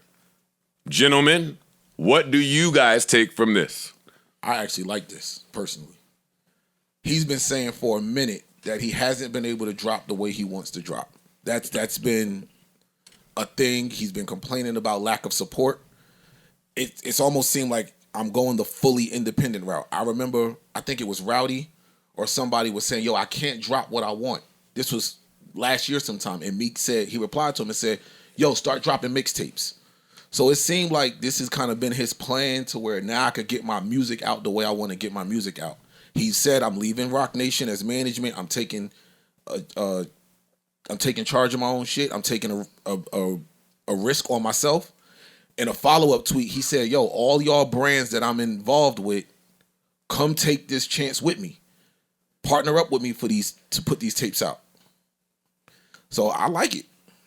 You know it's not my bag. However, I'll comment. You can skip it and toss it to Parks if you want. No, I just think that I think it's good strategic movements. I think that the label is preventing him from kind of putting shit out, which is kind of killing his buzz a little bit. So if you start throwing out your own mixtapes, you create your own buzz, especially if they slaps and you putting out some fly shit, you'll create your own buzz so that when your album finally drops, you'll still be hot. Y'all said before that the label won't support you and it'll kill your buzz, thereby killing your value. Yeah. If you putting out your own shit that's fire, you keep your value up for your next deal, or maybe not a next deal, for you to just stay independent. Or if he can make him, I don't know his contract situation over there with the label. Let's say he got an album left. One. And they don't want him to put this album out. If I could make myself fish grease hot where they're begging for this album, it gives me, I'm trying to get some leverage back. Like now I got some, now the album, people want this album. 10 projects is a lot of projects though. I hope that He might got 2 or 3 not already necessarily. in the top. If I'm doing EPs and I'm doing 6, 7 songs and calling it a mixtape, if I'm telling you I'm putting out 10, Stop it, Ice, yo. fam, we've seen this happen before. Ice, can you for one time try to talk from the position of the artist and not the consumer just once? I'm talking from a position of the artist. I've seen artists do this. Put out a slew of tapes over the course of a year. He didn't say how long. He said 10 tapes. I got 10 projects ready. This might last me the next 3 years, 2 years. Ice, I don't even know if we have time to do this, but fuck it. Let's go. There's a such thing as consumer exhaustion. there is. True. Every artist needs to have that at the tip of their brain when you plan on releasing a lot. Would you agree with that or disagree with that? I agree. So I highly doubt that Meek Mill puts 10 of anything out in the span of 1 year. Or 2. It might be 2, but it won't be 1. He never said 1 though. Let's be clear. I'm not putting words in his mouth. I'm just playing a little back and forth game with you. Also, if you're independent and you have 10 projects ready to go, you know what you start doing? Forecasting your money. Mm-hmm. You have to be able to know when you're going to get a bump in finances. Mm-hmm. So he has to factor that in. If he's spreading this out across, the longer it goes, the more he has to factor that in. Dangerous game, too. Wait, real quick. Like I said, he also said, he didn't pull a tweet up, but he also said, hey, all y'all brands that I have deals with. That's okay. Go ahead. That's the other crock of shit. That's the other crock of shit. Or maybe not. Maybe that's his way of pitching. Yes. That's what I take it as. If that is his way of pitching, boy, is he about to have some rude awakenings. If these things are not organized, set up, if these talks ain't being had already, boy, is he about to have a rude awakening. Because on to point number 3, when you have 10 projects and you're independent now and you want to go crazy and start wilding again, know who could help right now? Label? Rock Nation. The label we've been trying to get away from. Mm-hmm. I'm looking at this from Rock Nation's point of view. One of my lead horses, allegedly, because we don't know that now, but one of my lead horses is about to be independent and has 10 projects. Something's funny there. And It don't make sense. I'm not buying that. Now I'm taking control of my own. I'm still good over here. I personally am not buying that. And I have the other quote. It says, "Fuck it, I'm gonna take the risk. $1 million behind every project. All sponsors connected to me or my brand tap in immediately. I need y'all for this risk I'm gonna take." And then hashtagged it, "No major label vibes." Now, from this quote, he could have already done everything I just said he should have. He could have. Mm-hmm. But that remains to be seen. He's going to have to show that to me. Because he was upset over how his last project was presented. Mm-hmm. Yeah. But that felt more like an independent release. So if you was upset at that, and now as an indie, you talking about putting $1 million behind each project, go learn the indie shit. I don't want to hear none of this shit. Indie acts are not going into shit saying $1 million behind each 10 projects. Each project. Wait, let me get this off real quick.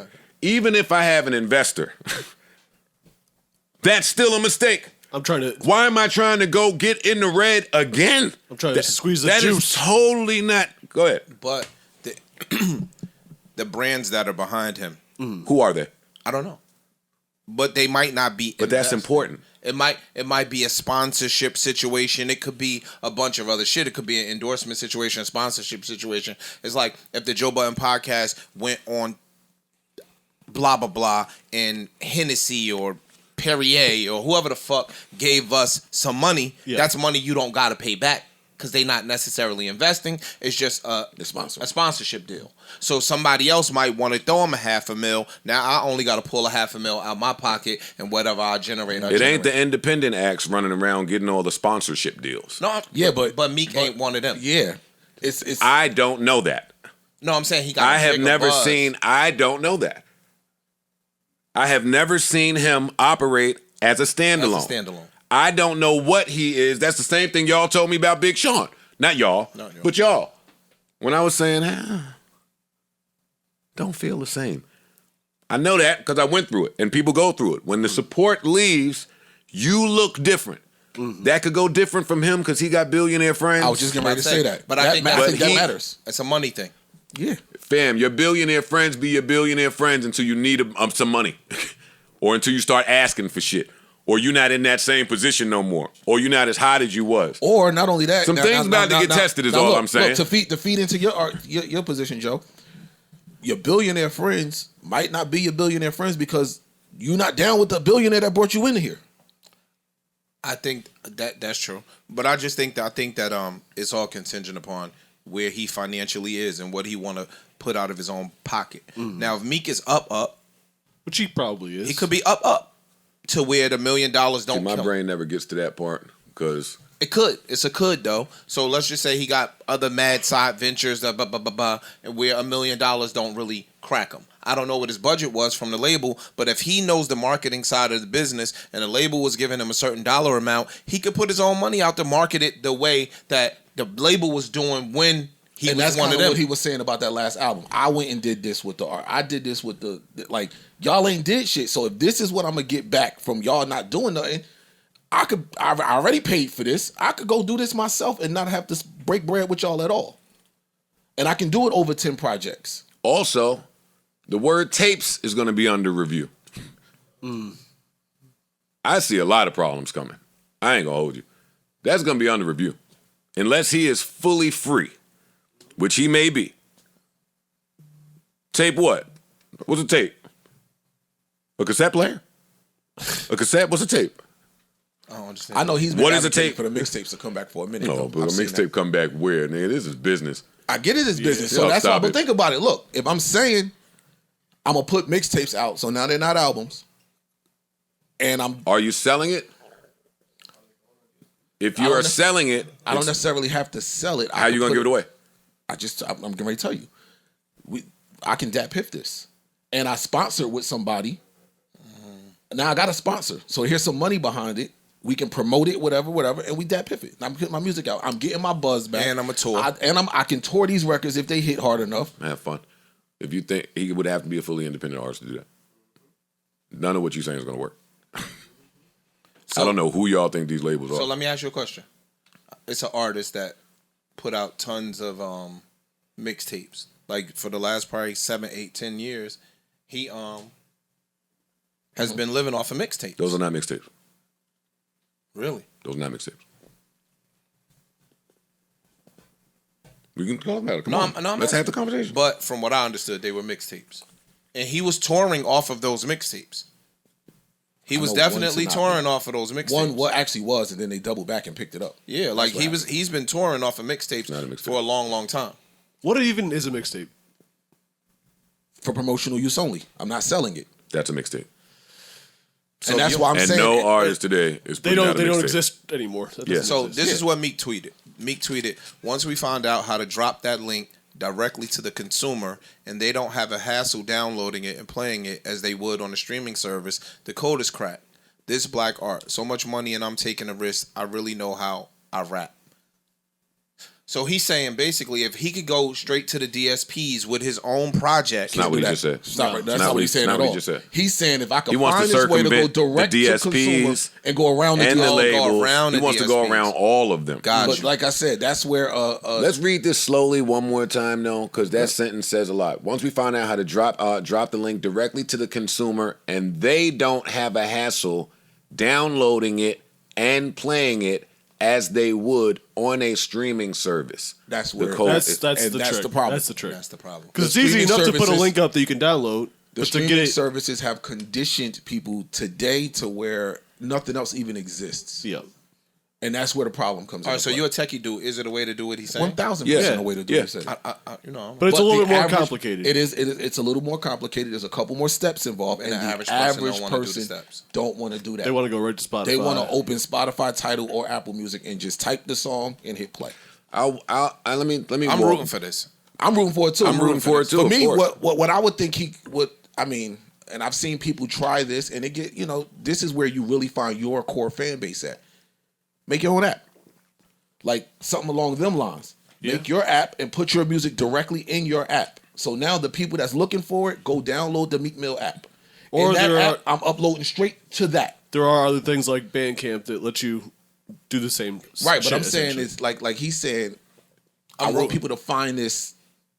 If I say, yo, my mixtape is out on the Meek Mill app, I got my app listed in all your major app stores on all your phones.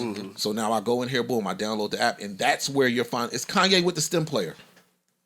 I'm rooting for this. I'm rooting for this. I'm such a 100%. fan of this. We always talk shit about how people be holding the gate, and this right here is him trying to circumvent that. For sure.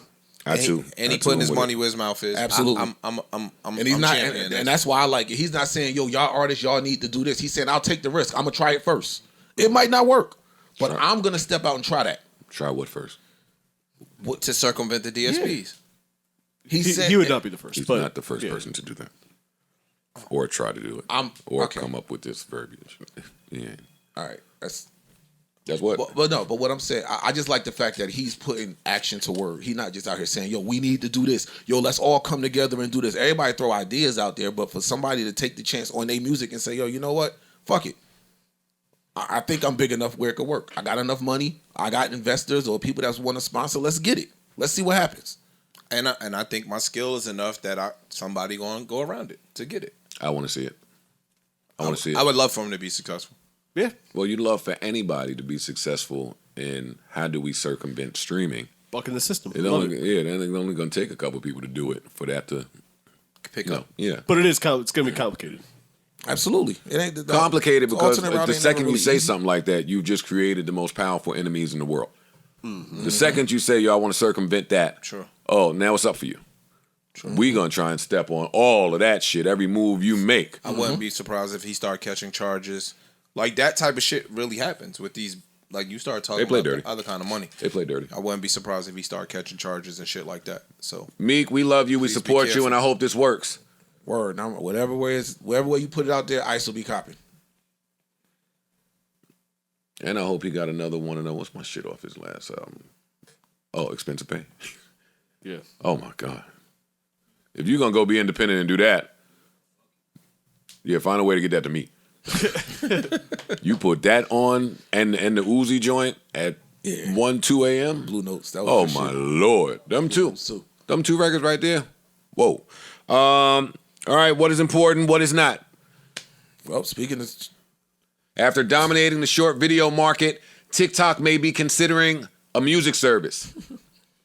All right, now let me correct that for y'all. TikTok is and has been a music service. Yeah. They now just about to crack y'all over the head with it because it's being made public. But this is old news. They're making a DSP essentially.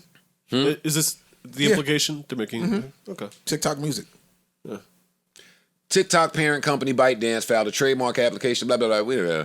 The short form video app is already a popular tool for discovering music and oftentimes, that was the first. First spotted by Business Insider.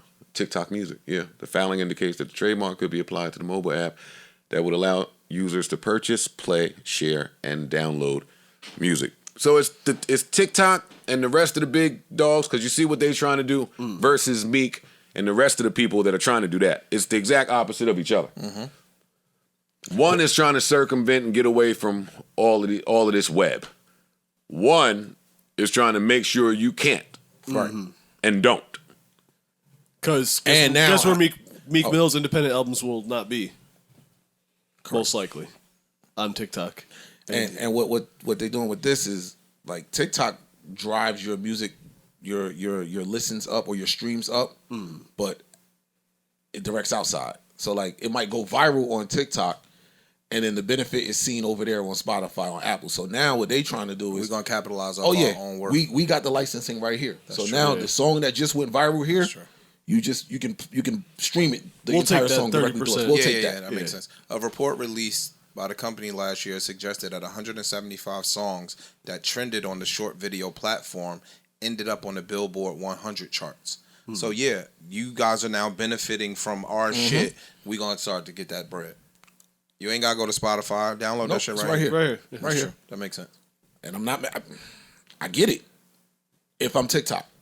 No, that makes sense. Yeah. Sounds like a great time to bring up this hip-hop union that KRS-One is talking about. Yeah, sure. Yep. Yeah, I think it's called the Hip Hop Alliance. Is that correct?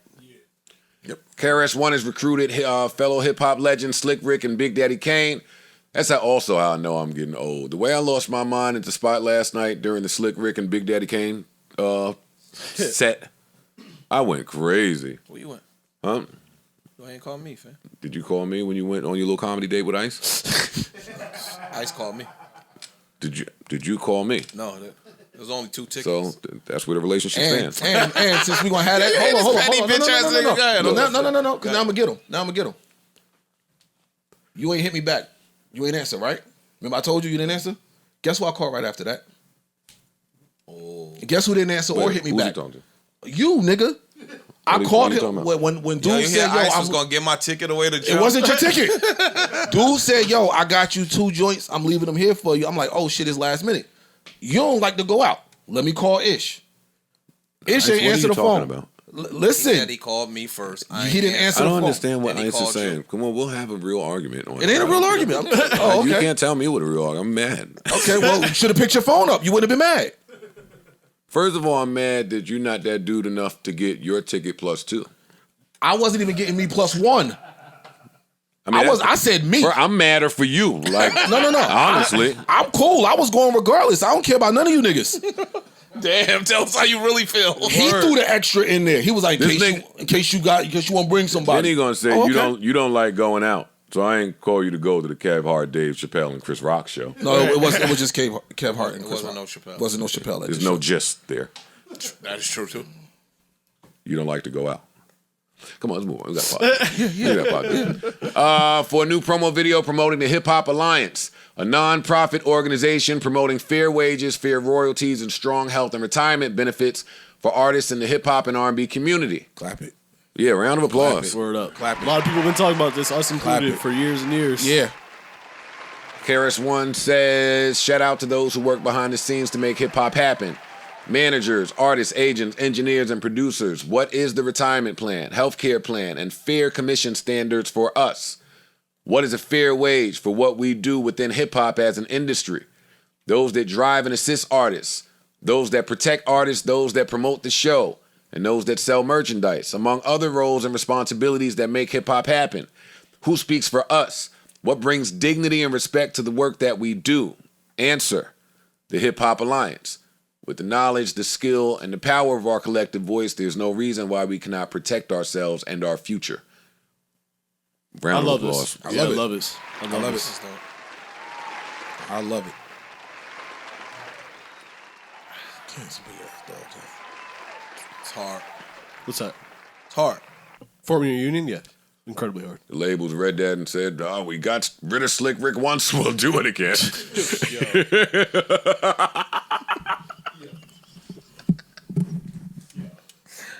Oh man, This nigga stupid. you really don't want that plane ride, do you? Yo, you stupid, fam. They said, "My niggas." That's a joke, by the way. It, of course. Shout out to Slick Rick. Y'all can't tell when it's just completely silent. But If they can get it, I've heard talks of this before. I've course. heard actually Irv Gotti was on Drink Champs and he was talking about they literally sat down and had real serious conversations about it. He said it was himself, Suge, and Jay Prince that really were trying to make it come to fruition. And so that's what Nori said. That's what Nori's like, I don't know if I'm gonna be giving y'all my dues, y'all niggas. But no, they said that Irv basically said that Suge is one of the most brilliant motherfuckers he ever met in his life, and Suge had a lot of insight into how it could possibly work. It would need the bigger artists to make it really push. That's where the problem comes. That's going to be where the hard part is. You start getting the Drakes, you start getting the bigger acts that would subscribe to this, then it works. Without Agreed. them, I don't think it works. And the labels know that. True. Like, And y'all they'll can make sit that there work. and count. if there's three people that can go get the artists, it's them. Yeah. Add Chuck D into that. Chuck D's involved. As is Oh, Curtis that- Blow. I disagree with that. I don't agree with that. Shit. I disagree with that. All right. Yeah, I don't agree with that. Their plan entails more than them. The same way the other side, their plan entails more than them. You need more. You do. They're gonna get more. Look. Yeah, Chuck. Chuck D and Curtis Blow serve as both the president and vice president. Yeah, hell yeah. I don't know what y'all talking about. Ain't a hip hop artist in the world that's not picking up the phone when Chuck D or Big Daddy can't call. Yeah. I think you're hopeful. I think you're really hopeful. And I hope you're right. I hope you're right. Well, because all it take, the people that will pick up the phone for Chuck D that have his mentality will start to snowball, potentially. And it's 6 degrees of separation. Exactly. Now that is true. Like, if Chuck D calls I agree. Hove, Hove's probably going to pick up for Chuck D. If I can't get Drake, I'll call Bun B and he'll get Drake. Right. Yeah. No, I'm If I can't get him, I'll call him. Okay. I'll call his mother. They're gonna get the people that they need. Yeah. To be That down I'm with with this. you. That I'm with you. Jay Prince got Drake and Kanye to go out there. True. Right. True. Yeah, So- this will get done. I don't know. I just hope it doesn't become something, if those guys were close to forming a union, I hope it doesn't become like a battle of the unions. And not to say there couldn't be two unions. That's possible. I'd love for there to be 2 Yeah. unions. Options. Yeah. Yeah. Make it 3. Yeah. Yeah. Yeah. There's somewhere for everyone to go. If there's one union, they can't pay attention to every artist. The more the merrier. Let's get one off the ground now. That is true. Before we get to this P verse broke niggas, because I think that's hilarious. I want to talk about the clauses in Zion Williams' contract and Kyler Murray. Let's do it. We should have talked about it a lot sooner, but let's get to it. First of all, I don't even think we, saluted never- Kyler for getting the big deal. You know what I mean? They Told you I didn't was bring coming. up the clauses initially when he signed. Of course. That came out like a week later. Yeah. So we missed And those clauses are for those Kyler Murray, the quarterback for the Arizona Cardinals, has to watch 4 hours of film, Correct. at least, With minimum. with no TV. Yes. per week. That shit is insulting as hell. No, it's not. No, it Yeah, is it not. is. No, not to me. You Oh, wanna- wait, they removed that. There's a reason why they removed it, because it was They insulting removed as that. hell. They removed that clause. I don't think it's Yeah, yeah, yeah. insulting. I don't think it's insulting. I think that a lot of people in today's game, they're just freaks of nature athletically. Quarterback is the hardest position in professional sports of the major sports. Yeah. And so I think that to make a great quarterback, your athleticism will get you only but so far. And I think the filming and the study and all of that other shit. I agree with you, but Kyler's a dog and he's a football fucking scholar. Let me finish, please. Oh, please. A dog. I don't know him What has he accomplished? What has he accomplished that makes him a dog? We just throwing mean? words And how do around. we know he's a scholar? He's just super nice. He's just a good guy. He's super He's nice. a dog. It's no disrespect to Fuck him. outta here. Listen to my. I ain't finished. Listen to my. Have you ever watched his footage playing other positions and shit too?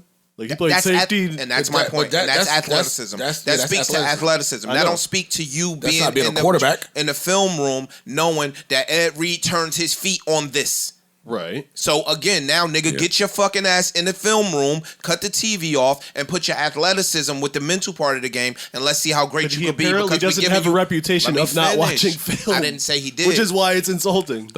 We don't know. This is what I'm saying. I didn't say he had a reputation of not doing it. I'm saying I want to ensure you do it for my $200 million. He clearly has a reputation of not doing it. If the team feels, hey, we should put this here.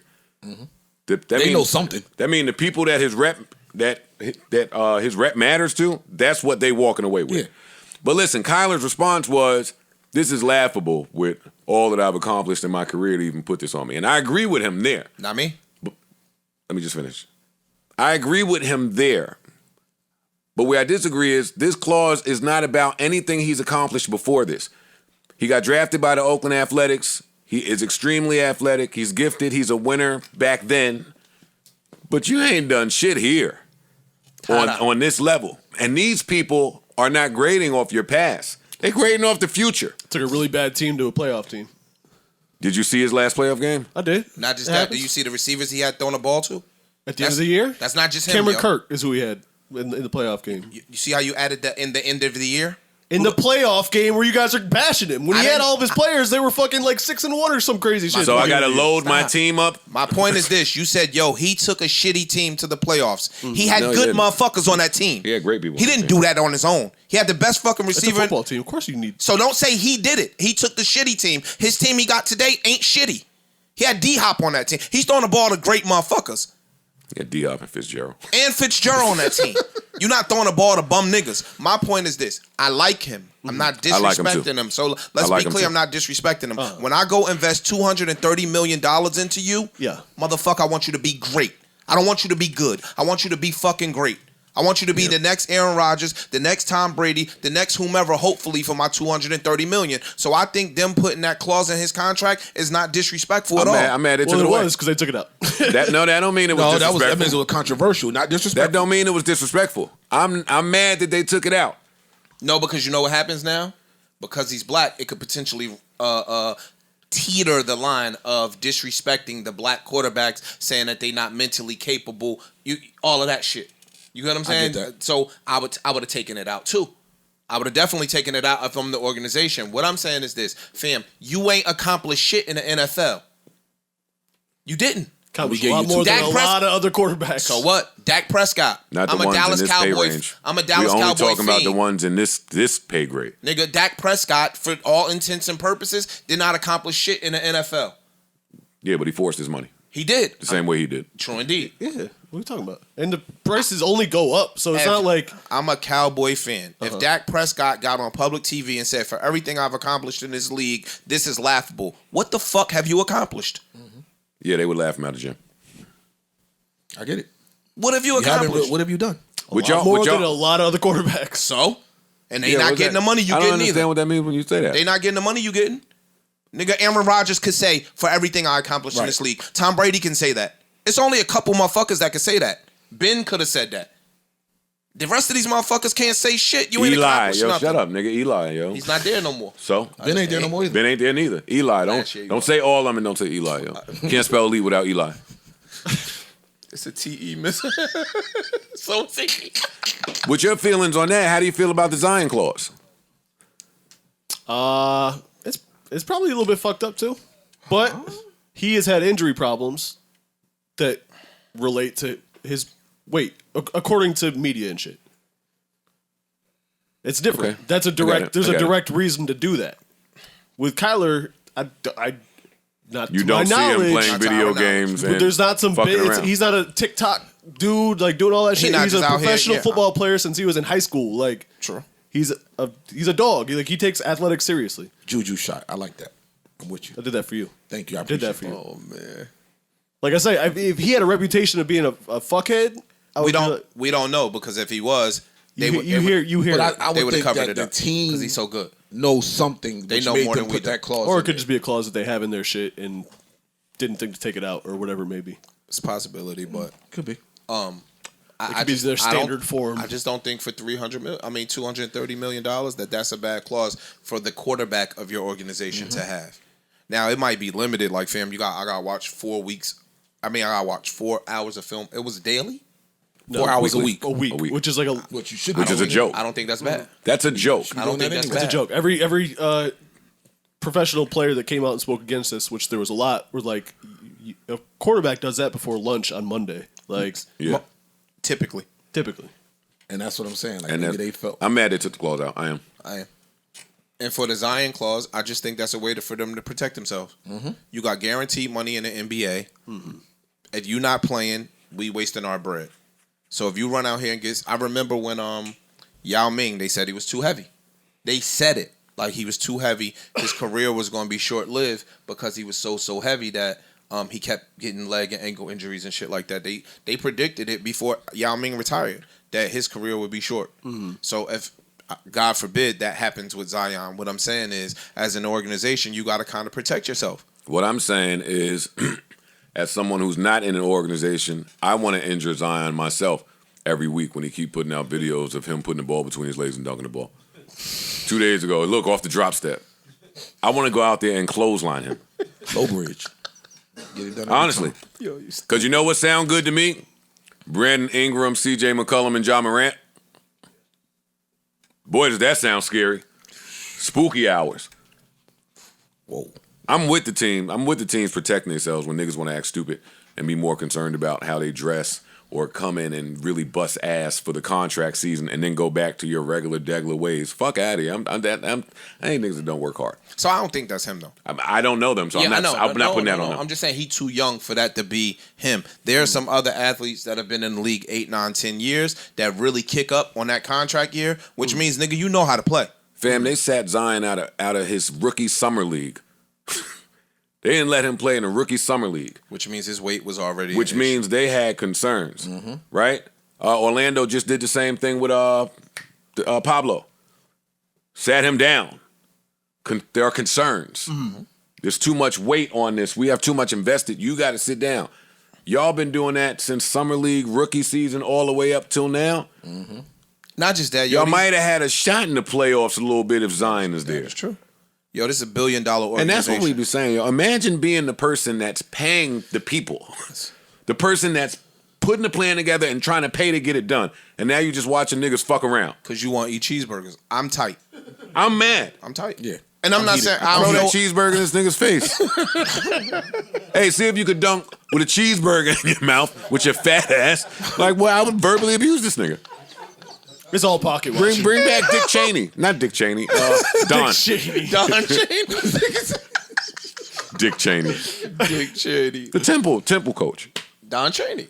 Bring back Don Cheney and fucking John Cheney. John Cheney, pardon me. John Yeah, Cheney. we fucking it up. Yeah, John Cheney. And from Indiana. Bobby Knight. Bobby, yeah. Nah, yo, dog, you talking about billion-dollar organizations. I wish Latrell Sprewell got into coaching. Several $1 billion. Because they have the multi-billion. best nutritionists. These is not regular trainers, my nigga. They got access to the best surgeons on the planet. That's fact. So when now it's about your participation at that point and your level of discipline and commitment. They got motherfuckers that can make asparagus taste like chicken. Taste like what's that shit y'all was eating? Cauliflower. Chopped cheese. Cheese. Chopped Yeah, that cheese. shit. That. Wow. Yo, don't ever. I'm just saying they got motherfuckers that could. You got the best of the best, my nigga. So disrespect and now the it's chopped up to cheese your like level of And- commitment but- and discipline. That's true. Bro. I'm all for these athletes getting paid. Me too. But I just see both sides. I want everybody to get paid. I see both sides. I think it fucks up the market because again, yo, we consumers, we ticket holders. So when you paying fucking $200 and $300 and $400 for a ticket, the more money they make, it affects our ticket prices and our ticket sales. When you take your kids to the game, you want the stars that you paid to see to be playing. Nah, low management. I'm off tonight. You get what I'm saying? You want the stars to be playing. I think we lost something when it come to that shit. And then Kyler's home just texting Cliff. You don't handle this for me? Yeah, get that out of I there. don't like that. Yeah. That nigga Cliff Kingsbury. That nigga's got some type of that's gang. Facts. I ain't mad. I'm not mad. I just think that it just gets worse. It's a snowball, yo. I don't know why the New Orleans fans didn't throw cheeseburgers at Zion when he popped up to the playoff game. Y'all let him just sit there comfortably. Talking about, I wish I was out there. Nigga, if you don't motherfucking get your ass to Jenny Craig or some shit. No, we've seen it. You see what you call it? Khaled? No, fucking you stupid. Khaled had his little Weight Watchers deal for about 3 months. He said, fuck that, I'm going to eat. James Harden. Why don't nobody remember? I want to talk about that. I bet you did, not Joe. James Harden, Because Khaled was big as hell the other day. I was like, hey, wasn't this nigga on the Weight Watchers some shit? Oh, no, they killing Khaled for buying lottery tickets? For what? Stupid. Yo, people dumb, yo. People just... Y'all can't say that. They are dumb. Yes, you can say What that. you talking about? Somebody says, yo, he already got money, but I'm going to just mind my business. Fam, Somebody else said, him and P need to let us broke people have this moment. Nigga, it's $1 billion. the lottery is $1 billion. Fuck is you talking about? So I'm going to go out here and I'm going to play that. if I'm Khaled, I might buy 10,000 tickets. I might buy more than that. Nigga, it's $1 billion. So if I could spend 10 grand to potentially get a bill, Yeah. I'm gonna go ahead. Nigga. I'm broke and thing spend is, $100. Y'all don't say that What when you these talking oil tycoons and shit win the lottery. We don't know them. Yep. That's the hard part. That's the bad part. Yeah. You don't say nothing when these hedge fund niggas take $2 million and turn it into $200 million in the course of a couple years. We don't say shit. How much money you got to make to get that American Express red card? See, you I didn't even know that existed. I didn't even know it was a red one. Yeah, no, Google that for me. will definitely. You know, it's right up my alley, baby. I want one of these. Yeah. I was out eating the other day and seen some bum chick with my same American Express. It's like, oh, so you got that one too? Yo, you stupid, yo. I just think, yo, why would I not? Yeah, that red look different. Yo, you pull that shit out your little wallet. And that shit heavy. Nah. Feel like you holding a cell phone. Nah, look, yo, that red shit. That red hard. Yo, that's funny, dog. Wait, what all these? What's the ranking of these cards? Because maybe I'm wrong. Your broke ass don't know. Never mind. Get out of here. You don't know how to Google it. Yeah, you don't know shit. Stupid, yo. Alex, you got credit cards? Yeah. With who? Discover. Liberty? No, Or Discover? That's the broke one. Come on. That's not true. They got a new one. That's Oh, they got Discovery Rich? yeah. All right. All right. They're stepping it up. Get your shit off, Alex. Stupid. That's the new Discovery. Oh, they discovered they needed a new way to get you niggas. Discovery. Nah. I ain't even seen a commercial from them in 20 years. Yeah. I remember when they used to not take them shits at a lot of places. Mm-hmm. Still, to this day. I don't know. I never had a Discovery card. Fucking Nigga laugh at you. I don't never see they logo up there with Visa in them. Nah, the tier ones. Wells Fargo got a tier one. The Chase joint. That Chase preferred Chase Sapphire. They got a Sapphire preferred. That talks. But of course, Amex is Amex. I want a red. Yeah, me too. Can you look up the ranking of the American Express cards, please? I'm over here now. I'm gonna color my shit with some magic markers. Yeah. Make my shit red. Oh, that's when it's gonna keep saying, not reading the chip. Yeah. Oh yeah, chip bro. Chip broke. Yeah, you know. Yeah, What else is or is not important? I told Ice I really like what Funkmaster Flex was doing in terms of restoring the feeling. And I said, what is he doing? trying to push spitters to spit. He's been doing that. Ice is a hater. He's calling them out though. He's calling them out. I think is though. He's cross-collateralizing. That's what he's doing. He's finding a way to make digital shit relevant on terrestrial radio, and vice versa. Like them playing Math Hoffa on Hot 97 is a big deal to Math Hoffa. Absolutely. That's only a big deal to Flex because Math Hoffa is hot digitally. True. True. So how do I get this to cross? Okay. I like that. I think it's dope. What else did he do? That shit he did with Conway. with Conway. Yo, I like good, that. yo. Conway. You good. Hottest that. fish grease where? The internet. And Flex has for a long time been one of the guys to say, digital, radio, got to make him cross. That's why he's been radio guy for that long. I like what he's doing. And to the Jewel's point, well, I just in Flex's career, let me talk, and then you can talk. In Flex's career, there's never been a time where a new Jewel's record didn't work for him. Jewel's is out, moving around, hot kind of wear, online. So if this is the push that he need, or Funk Flex calls out. No, he called him and said, you got something for me? And Jewel said, you fucking right. All right, great. Now let me go make this movie. Now let me go dress this up. Yeah. I really like the challenges that he's doing. I do. I just didn't, and I hope they continue. I just didn't get where this is restoring the feeling. This is marketing, which I'm not mad at that part. But marketing can restore the feeling. I'm not mad at the marketing aspect of it. This is not a call out. They spoke. Yeah. Like you said. So that's all I'm saying. Like, you dressing this up to make it look like, I'm just calling him out. Oh shit, he called me out. Let me go have something ready. That's not what happened. So let me give you an example. That's all. This didn't really happen, but let me just give you an example. Let's just say hypothetically we already had, and we didn't for everybody. Let's say we already had Lloyd Banks pre-planned to come to the pod, right? Jim and Maine come on. Jim says, yo, I'm going to smoke Lloyd Banks' boots. Ice doubles down on it as a part of the quote-unquote program. Okay. That would have been dope. Then you go to the show. Banks tells Ice on the show, yo, cut your live on, nigga. Yo, this Ice from Joe Budden podcast, nigga, shitted on me, da-da-da-da-da-da-da-da. We gonna run with the story. That's dope. I'm not disagreeing with you. Oh, but you said... I'm just saying, when he said this is restoring the feeling, I said I'm not mad at the marketing. None of that. I'm not mad at that. You got to dress it up. That's all. You know what I'm saying? just saying I'm not. He said I was a hater on it. I'm not hating that at all. It could potentially now snowball into who next? Jada? Who next? This person? Who next? That person? And now we getting that New York hip hop feeling back. It could potentially turn into that. It's a bunch of New York spitters, so it could potentially just roll down the hill like that. It's been 3 now. This is Jewel's is the 3rd. It was who first? It was Conway and then Math Hoffa. Now this. So that it could then pick up some steam. I think that's dope. Anything that highlights good rapping, I'm here for. True. Yeah, definitely. I'm not mad at it. To be clear, I wasn't hating on that. I just was saying I didn't get the restorative feeling part. I'm with this. While there are other things to talk about, go subscribe to the Patreon. We got a list of like 100 things that we have to get to, and I'm getting my words worth out of these niggas, so we'll do it today. Now, with that said, because of a glitch in the Matrix, we've been unable to do our part of the show segment. While that glitch still exists, we have circumvented it. So I want to just do like a rapid fire. All right.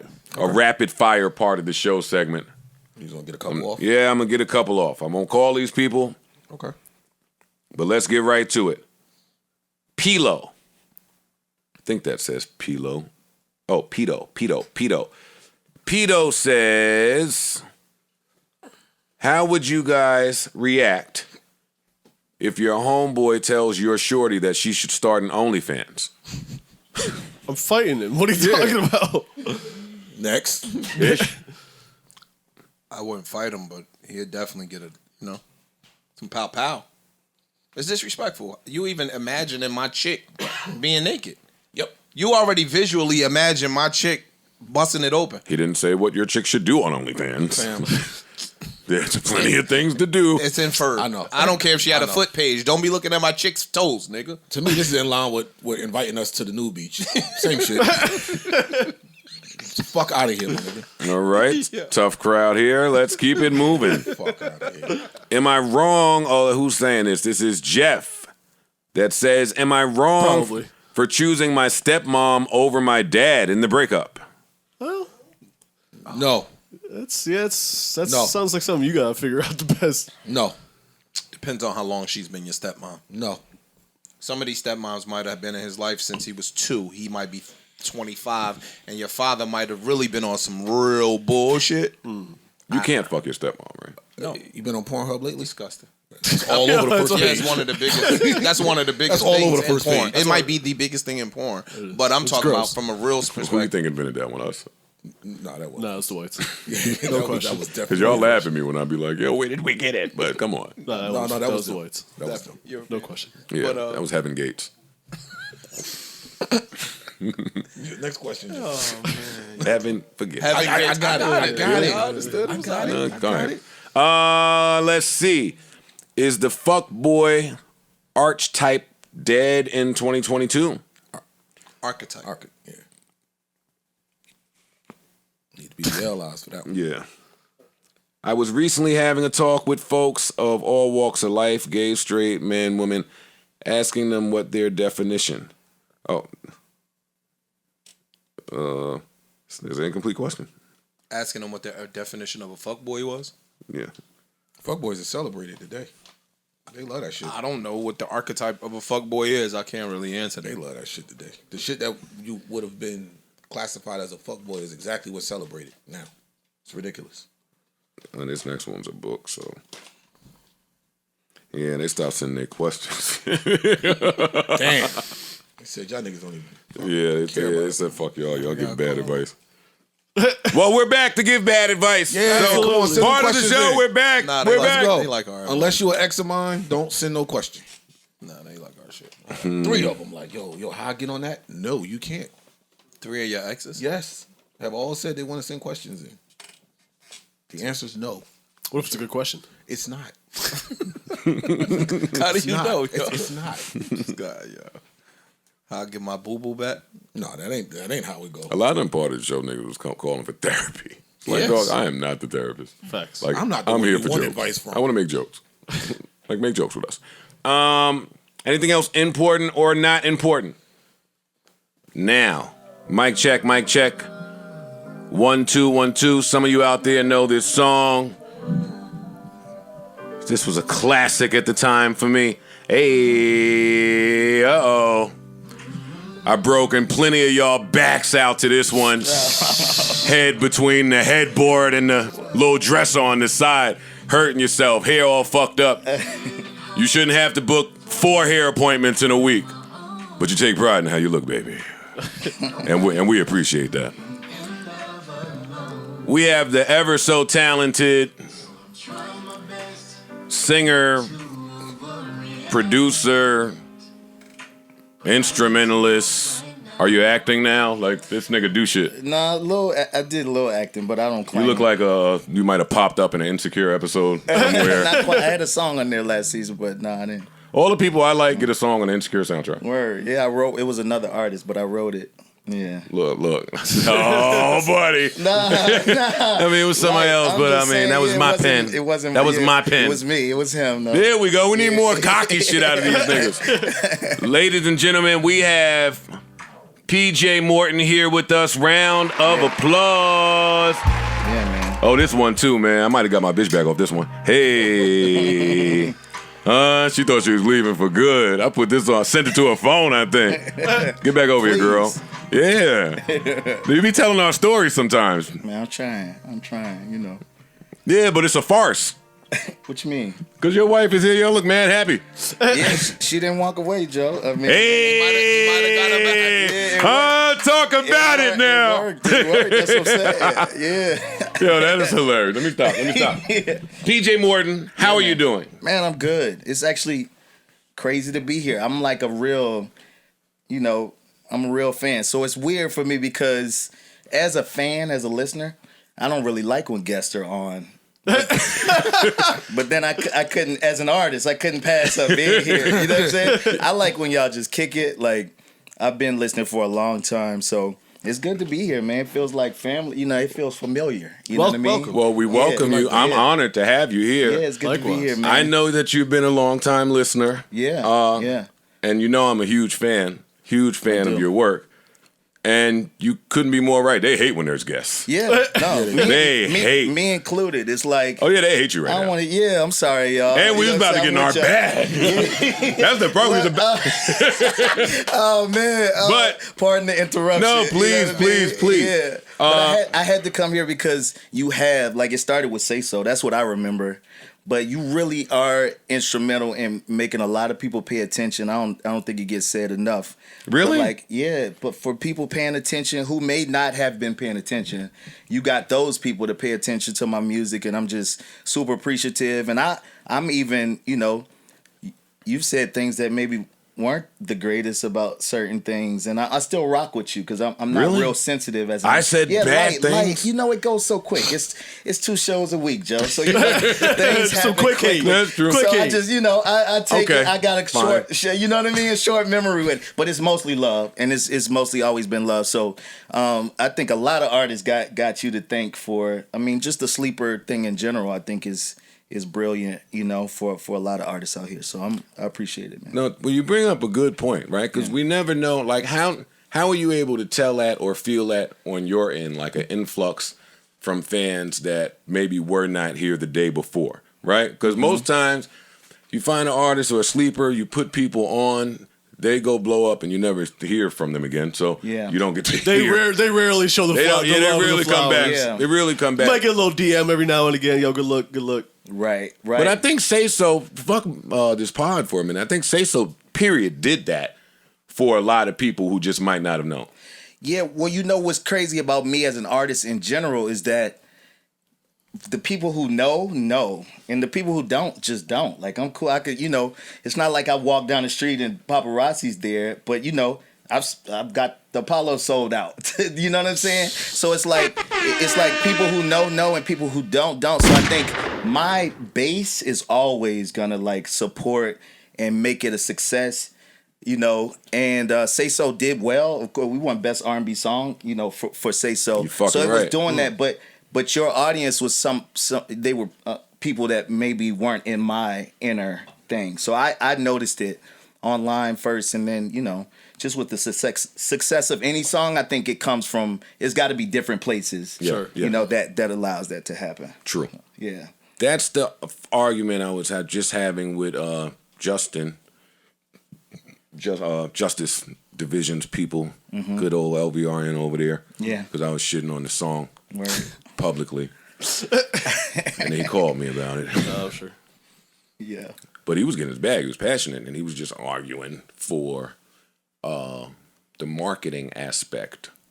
We gave Miss Flowers on that. Yeah, we said it was a genius marketing. No, but even bigger than just that song, his thing was, and there are people like this, so I get it. His thing was, well, if the tree fall in the forest and don't nobody hear it, then who the fuck cares? It's true. I'm on the side of, huh? Mm-hmm. Some people are for the art. Yeah. And just the art. Some people are not in attention fight, like an attention battle. I don't think Rhapsody loses sleep. Yeah. Mm-hmm. I don't think Cleo Soul was the example I used. I said Cleo Soul just put out the dope music and go away. She don't look to be seen, heard from. She ain't trying to talk to you. She ain't looking for an interview. And organically, shit grows. And I'm like, yeah, but then what do you... No, I think there's people that do that and people that do that. Facts. You just spoke to what I'm talking about. Yeah. Being okay with my base, my core, and what my art brings back. It took me a while to get there, though. I mean, like any other artist, I was kind of forced into it, because I went to every major label in the beginning, and nobody really got me. So I was indie before indie was cool. What era was this? It wasn't trendy, huh? What era? So like 05, 04, I was going to every label. And nobody got it, so I just started to go little by little. And my live show really was the sell. I couldn't afford radio. You know what I'm saying? So when the label started to come, I wasn't interested anymore. I'm like, all right, y'all weren't there when I needed you. Mm-hmm. But also, it showed me that there was more than one way. There was more than one way. I could really find my people. And there weren't really a lot of black artists at that time. Like, I had to study like Dave Matthews and like these white rock bands who were okay with having their own fan base and building that.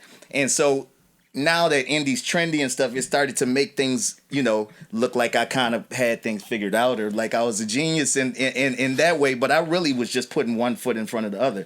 I wanted that. So then you got to grow into that comfort, because when these artists come to me and want me to produce and stuff, or like at one time, I don't want to sign artists anymore. But like when I was into that, and telling them, it could take 10 years to. Like that, you can't really hear that. You can't really, like, 10 years. What do you mean? Like, but that's really a real thing if you want a real thing, because it takes time to build trust, and you know what I mean? And then so people trust me. My base trusts me when I put out a record, because it's quality, and they know it's going to be that. And so the major aspect of it, like, and this is, sometimes I'm not real, like you said, flexing, but these are facts, right? But I just won 4 Grammys in a row, consecutive, 4 consecutive let's years. Give 4 gunshots. but one for each Grammy. Yeah, let's go. That was kind of me like infiltrating the major. Like I wasn't quite playing that game, and that kind of happened. And so now some of the major and for the mistake Grammys. I wasn't even trying to win on the humbug. Now I'm not saying it like that, but you know what I mean. Like now, because your bass speaks for you. Won them. That's 4. But your bass speaks for you. You know what I mean? So it's like once they start seeing that, then the hype machine is like, okay, we paying attention too. Did the Grammys help as far as awareness? For sure. My first year, I lost. With my album Gumbo, that did really well, but I was against Bruno Mars. But I was grateful because everybody's like, who is this guy in the category with Bruno Mars? You know what I mean? That is still a very real thing. When Bruno Mars' name popped up, what'd you say when you was watching? Like, I can't fuck with him. Oh no, when the nominations came out, it was Bruno. I'm like, oh yeah, cool. Let's have fun. Let's just have a good time. Make the most find a party to go to or something. Have a good time. We're gonna be at the Grammys. Let's just. My wife was mad, but I'm like, oh, I knew I was gonna lose. When you got to calm your wife down for you. Yo, that's Bruno. Yeah, like you're supposed to know this. But nah, I was like, let's just have a good time. Yeah. We not beating Bruno. Yeah. They make good drinks. Nice Word. choice. Yeah. I'm still on that. Yeah. Yeah, that's something. He's a swaggy nigga. crazy. You see And he also- dressed like Boys to Men. Don't let him come in here and fucking. He's gonna drop some sauce on these niggas. It's crazy because my life is like 9 lives. Like, how old are you? I'm 41. But I'm a preacher. My dad was a big preacher, so preacher's kid. That was one life, right? I went to Morehouse. I started as a songwriter. My sophomore year, I wrote for India.Arie. I met her in Atlanta, and that album won a Grammy, and that kind of started my life, right? But then when I graduated, I went and toured. My first tour was with Erykah Badu as her keyboard player and guitar player. And then after that, I went with Jermaine Dupri. It's just crazy when you put it all together, because people know me from different things. And usually the one side doesn't know the other side. I can relate to that. You know what I'm saying? You know what I mean? I'm in Maroon 5. Like, I'm the keyboard player in the Maroon 5. Been in Maroon 5 for 12 years. Like, one of the biggest bands in the world. Wait, hold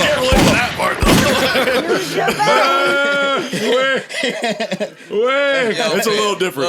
It's a little different. Come on. Just drop that one in there like that. Yeah. Come on, what we doing, man? You wasn't on this. Nah, that's the first album. All right. 12 years. So I started. Oh yeah, they've when been it around got for a while.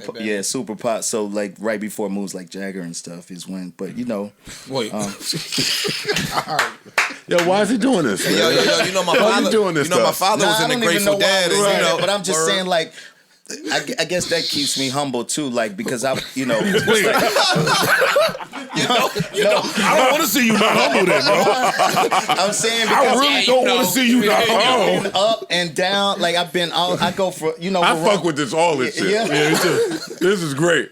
I don't even remember why I was telling you all of that, but it was to tell you a combination of something. You met India.Arie in sophomore year, then it was Erykah Badu, then it was Maroon 5. Studying for a final, India.Arie walked in the library, it was just going. No, she won that Grammy my junior year. Oh, okay.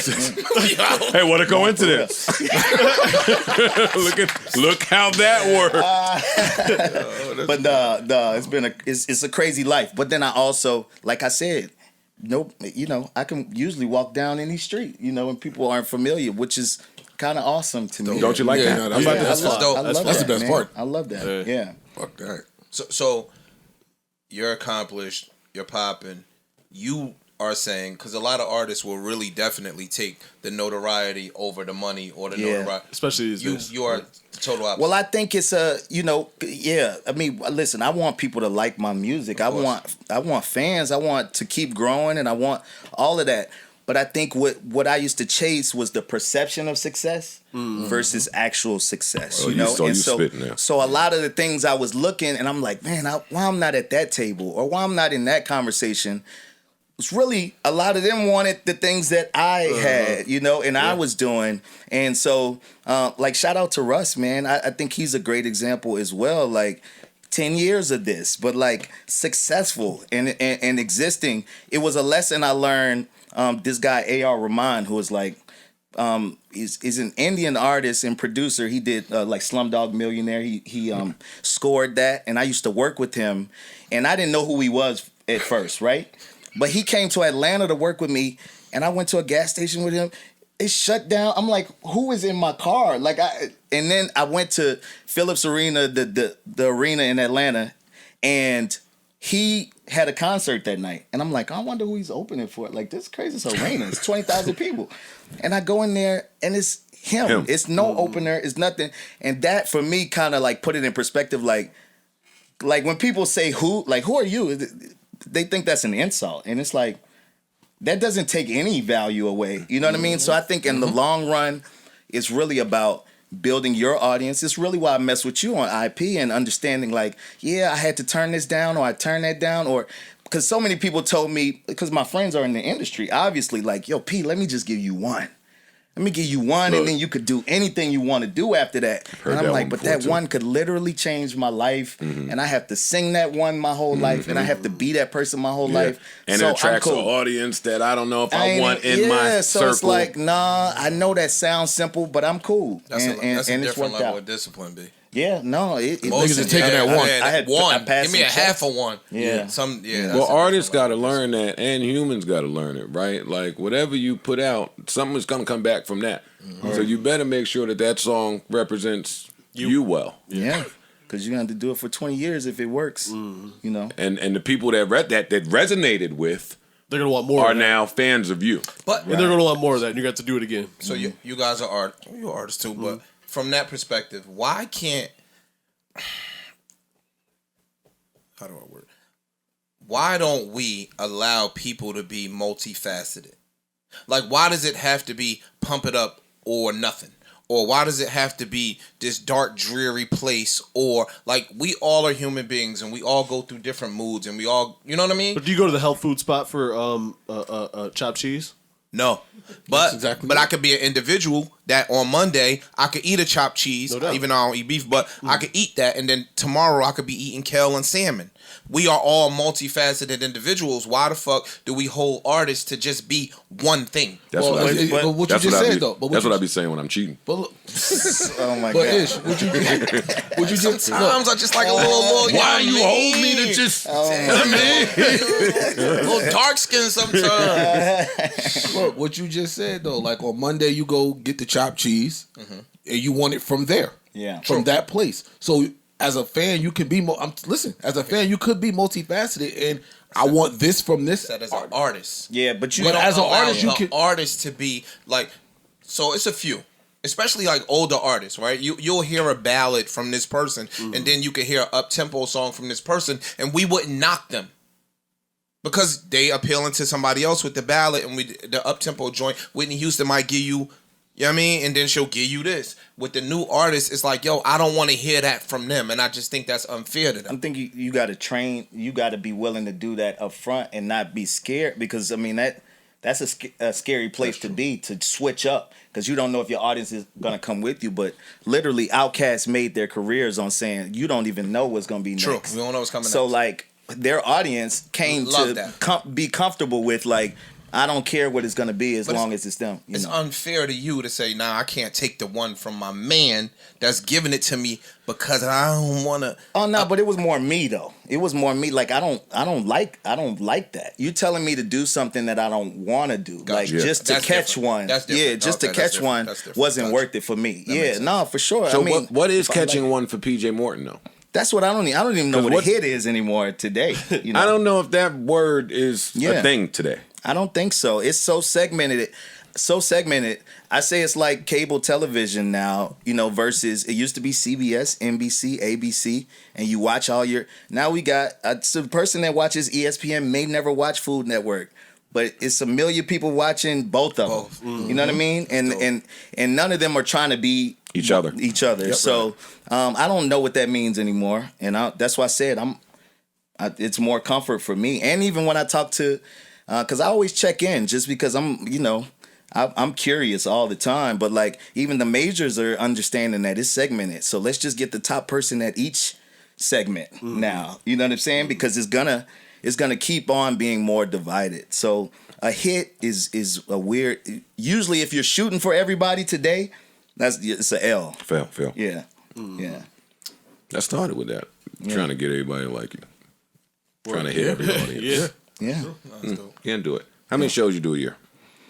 I mean, I go between my solo and Maroon shows. So after the pandemic, I wanted to make sure I was home more and like got to be in the studio more because I would usually just be on the road, maybe 100 dates a year or something like that. Of your shows or combined? Probably combined, Gotcha. Unless it was a crazy year. There was one year where I hit. I don't call it rock bottom.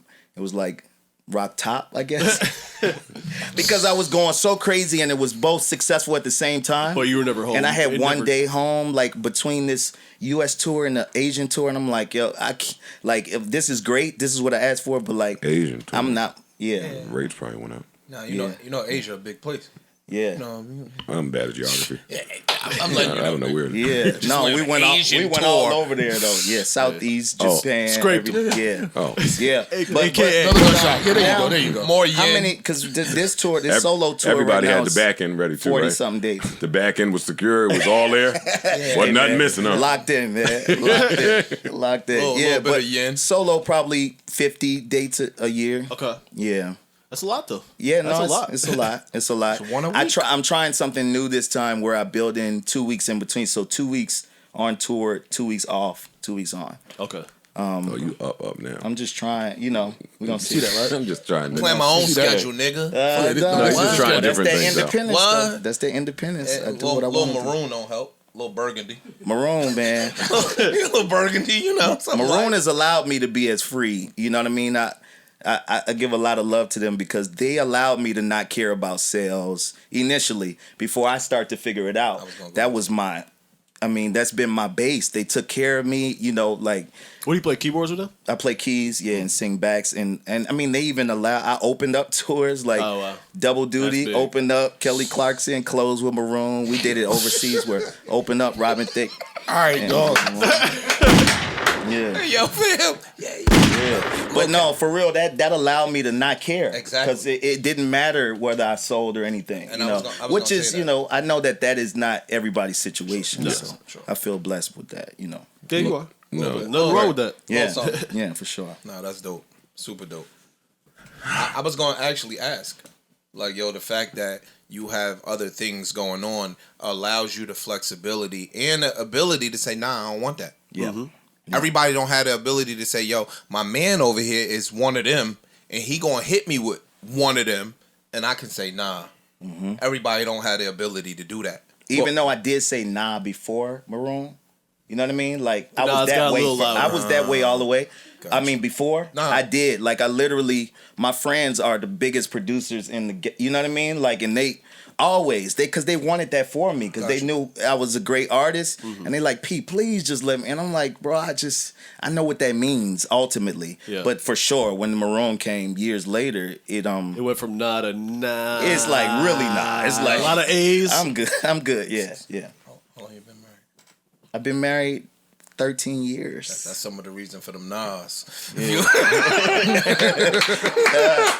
Oh man, stability. Nah, right? no. Stability. Stay over there with that. Talk about it. Smash. Stay over there. Nah, I got you. Nah, that's dope. Word. Yeah, no, that's been great too. I'm sitting here in awe, right? Because so many times you'll meet the guy who you'll know he's that dude, but the viewing public might not know that he's that dude. So you meet that dude and you be wanting to be like, yo, you that dude and everybody should know it. But that dude be saucy like this. Him, who the last nigga came and did that same shit? Neil just did it, Nick Cannon did it. These niggas come here and they be like, oh shit. Right. You that nigga already. Like, No. oh, fuck them. You're just wrong. Like, how do you go about having this information, having done all that you've done, and when you go home, say, all right, how do I expand my base? Yeah, that's something I do all the time because I'm like I'll get scientific about it. Yeah. You know what I'm saying? I went to Morehouse. My degree's in marketing, so I'm always thinking about how to sell things and like how to present things. But what I've gotten to, Joe, honestly, like right now, I mean, this last album is why I shot so crazy. Like, asked every favor. I mean, I got Stevie and Nas on a song together. You know what I'm saying? Jill Scott, El DeBarge. You know, this is really why I shot because I don't know how much longer I can be a maniac and like that way try to compete or like roll out and like I think I want to create art. But I don't know that I could be crazy like that because I get crazy like on how to set things up and roll things out and like that's what I think about all day. You have to be as an independent. Yo, for sure. Like it never stops. Yeah, you know, you can have the greatest team in the world, but you still and you should be on a major as well. True, like, that should be you. Trure. Yeah, you saying. No, saying if you're on a major, you should have the same mentality. Oh no, you have to be meticulous about your shit. I signed the Young Money for one album. Why the hell did you do that, PJ Morton? I really. Oh yeah, let's get to some of your blunders. Right. Yeah, tell me about some of the mistakes made along the way. I wouldn't call it a blunder. I learned a lot. And my thing was more of a family way. Mac Main, shout out to Mac Main. We went to high school together, and this was right after Wayne was just getting out of jail, and they were trying to pivot too and sign different things, and they signed me. Everybody was confused, like, well, you on Young Money? Like that's weird. But they let me do what I want to do. I think that was part of the genius of Young Money.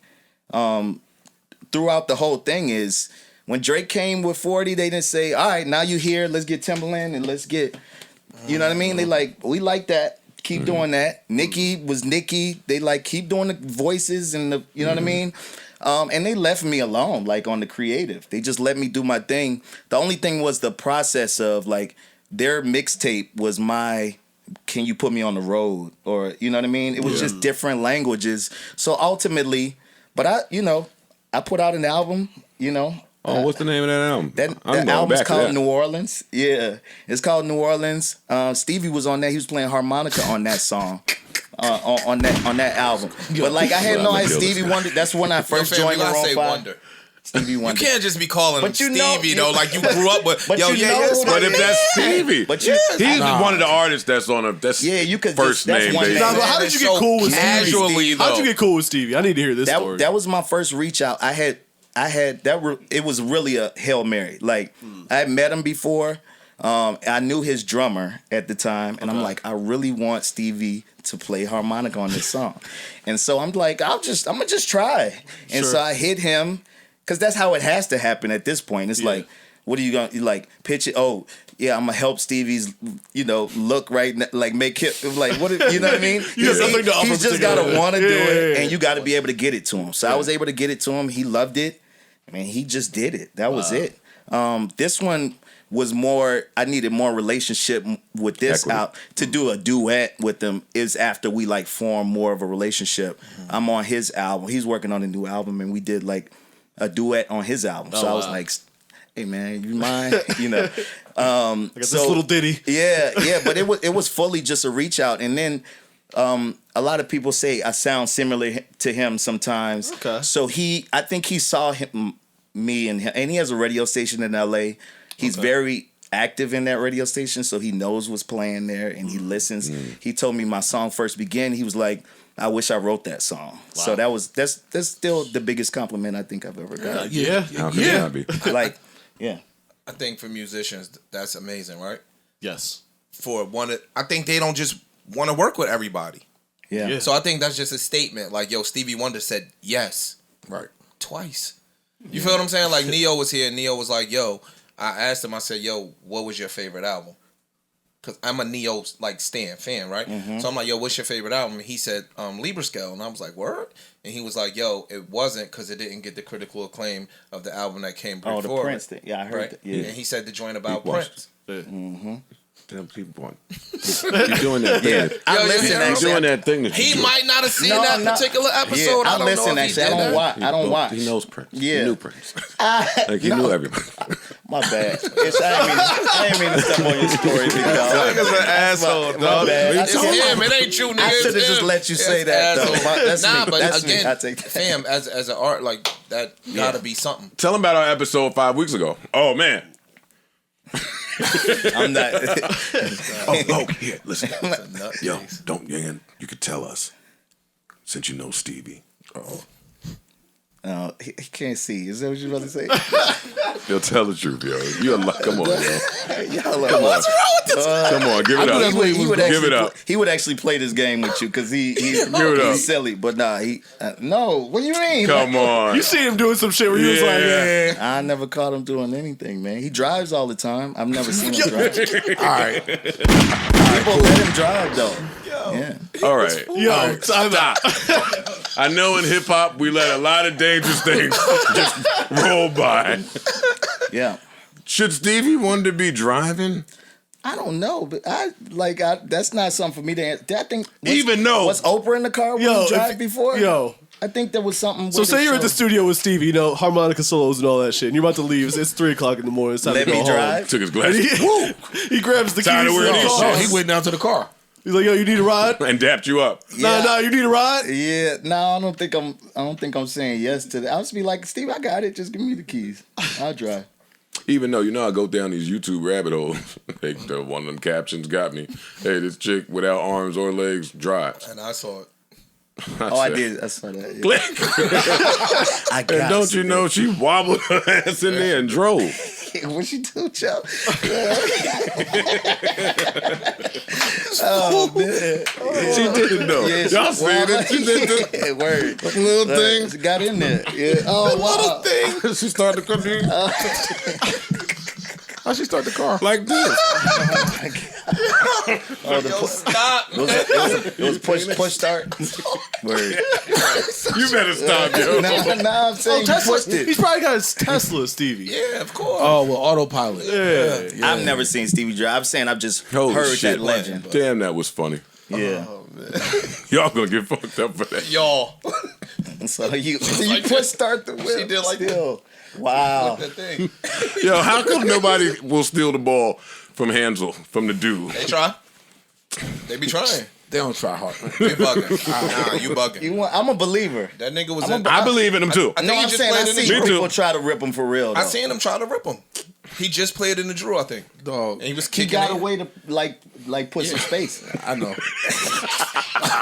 I know. No, I'm saying I hear you. you don't get that far. Yo, these niggas are Yo, funny, dog, yo. he signed a D1 deal. Yeah, you not I doing hear that. you. Yeah. Like, you bugging. State championships and shit on the line, I wouldn't give a fuck. I'm ripping him. Yeah, if I that's have the what- ability to do so. Yeah. I'm not sparing that nigga. Man hit him in the arm. Then what? It's foul. I'm going to line and make my free throws. Oh, whatever. You bugging, yo. Back to me. Yeah, I had no idea. See, I'd be on the court. He ain't got no left. That nigga would. And that nigga on dunk on you and make you get some more You would glasses. be a Lunchable. Sam. That guy would have a blast with you. All right, so you're at Apollo tonight, and I know you're excited because you wore your Apollo bracelet. No, I don't It's all right. It's all They make you take a test to be back. I didn't want to take it off. I forgot this because I listened to the pod. I forget this. Got your But yeah, I Apollo got the bracelet. vaccinated thing on. Vaccinated. Well, that's what it says because you take the test, so it means that you don't have COVID. Yeah. What can they expect from you tonight? That's my one little journalist. That's my little journalist question. It's gonna be a vibe, man. I mean, it's a historic place. I think you feel all of that stuff in there from James Brown on, and it's like what I do. I think even more than R&B, I do soul music. You know, like that's kind of like what I'm trying to carry on and continue to carry on, and like that place sold out is just gonna feel crazy, especially where I started in New York. I remember playing the Little Room in Apollo. You know what I'm saying, with like 200 people. So I'm grateful, man. Damn, I might want to try to come to that tonight. Actually, what time you going? Come through. I'm up at 9. Prompt. We be on. You know. You not on rapper time? You're not on rapper time? Nah. We really be Nah, up. they get the fuck out of there. Yeah. In and out. Did you see the Will Smith apology? I saw a portion of it. I saw him answering the questions. I wish they would have showed me who was asking those questions. In the clips I saw, it was just Will Smith. Yeah. Yeah, no, it was just like, I think that was on purpose. Like, you probably saw how much flack they were saying when he was supposed to go to the red table and stuff. It's like, least people involved as possible. What do you think about this whole ordeal? Like, what part of it? Would you be doing an apology video? Yeah, I guess 6 that months part, later? the apology tour part of it. I think it's admirable. I mean, I don't know. It's like whatever his time was, because I think there was a time where it would have felt too early too. You know, so I don't think there was a right time for him. If somebody smacked the shit some- out of you, would you accept their apology 6 months later? No, he said he tried right after though. Yeah, no. Yeah. And Chris he wasn't. I with don't that. want your It's like, apology, I want here. I'm good. I'm good. I don't Thank want you, it now though. either. He probably good. Period. Or maybe like, if I was in that, it's probably like we don't really ever have to talk. It's yeah, cool. it's that part too. Yeah, it's that's like, what I'm saying. We good. We don't really have to talk about Stay it. over there. Yeah. I do like that he apologized to the family though, to disagree. That was his good. mom and to the brother Tony. You know, I carry grudges, but I think this was dope. I think that as two real powerful black men, we need to see this in public. I'm saying that Chris Rock don't ever have to want, accept, or He does do not. it. That's what I'm saying. He bigger I than didn't want it then. I don't need it now. I'm good. Just like what he said at the show. I'm not a victim. Like, I'm off that shit. Yeah. He might not have did it for Chris though. At the end of the day, I think he did it for them PR games. Yeah, that's what he did it for. What you talking about? Nigga? I like the nigga- family stuff too, though. I won't lie. yeah, that was fun. because That was fun. publicly Chris's mother spoke out. Tony Rock was like, "Yo, when I see him, it's up." So I think that you need to address those things because you're not thinking about Chris Rock. You're not thinking about his wife or his kids or his mom. All of these people. And he spoke to that. Yeah, and I think that's dope. I really think that that's dope. I think it's fly, but yeah, Chris Rock don't have to accept his apology. Yeah, that's all I was But saying. I don't need this. I think it's good for us. Yeah. I just think it's good for us. Also, You know what I'm saying? Also, like the part where he kind of said he's trying to not be ashamed, but also like realize that he made a mistake. I think that's Important. yeah, that's important to say. I think that's like that takes growth, and for people need to hear that as well. Like you could make a mistake, but not like live in it. You know what I'm saying?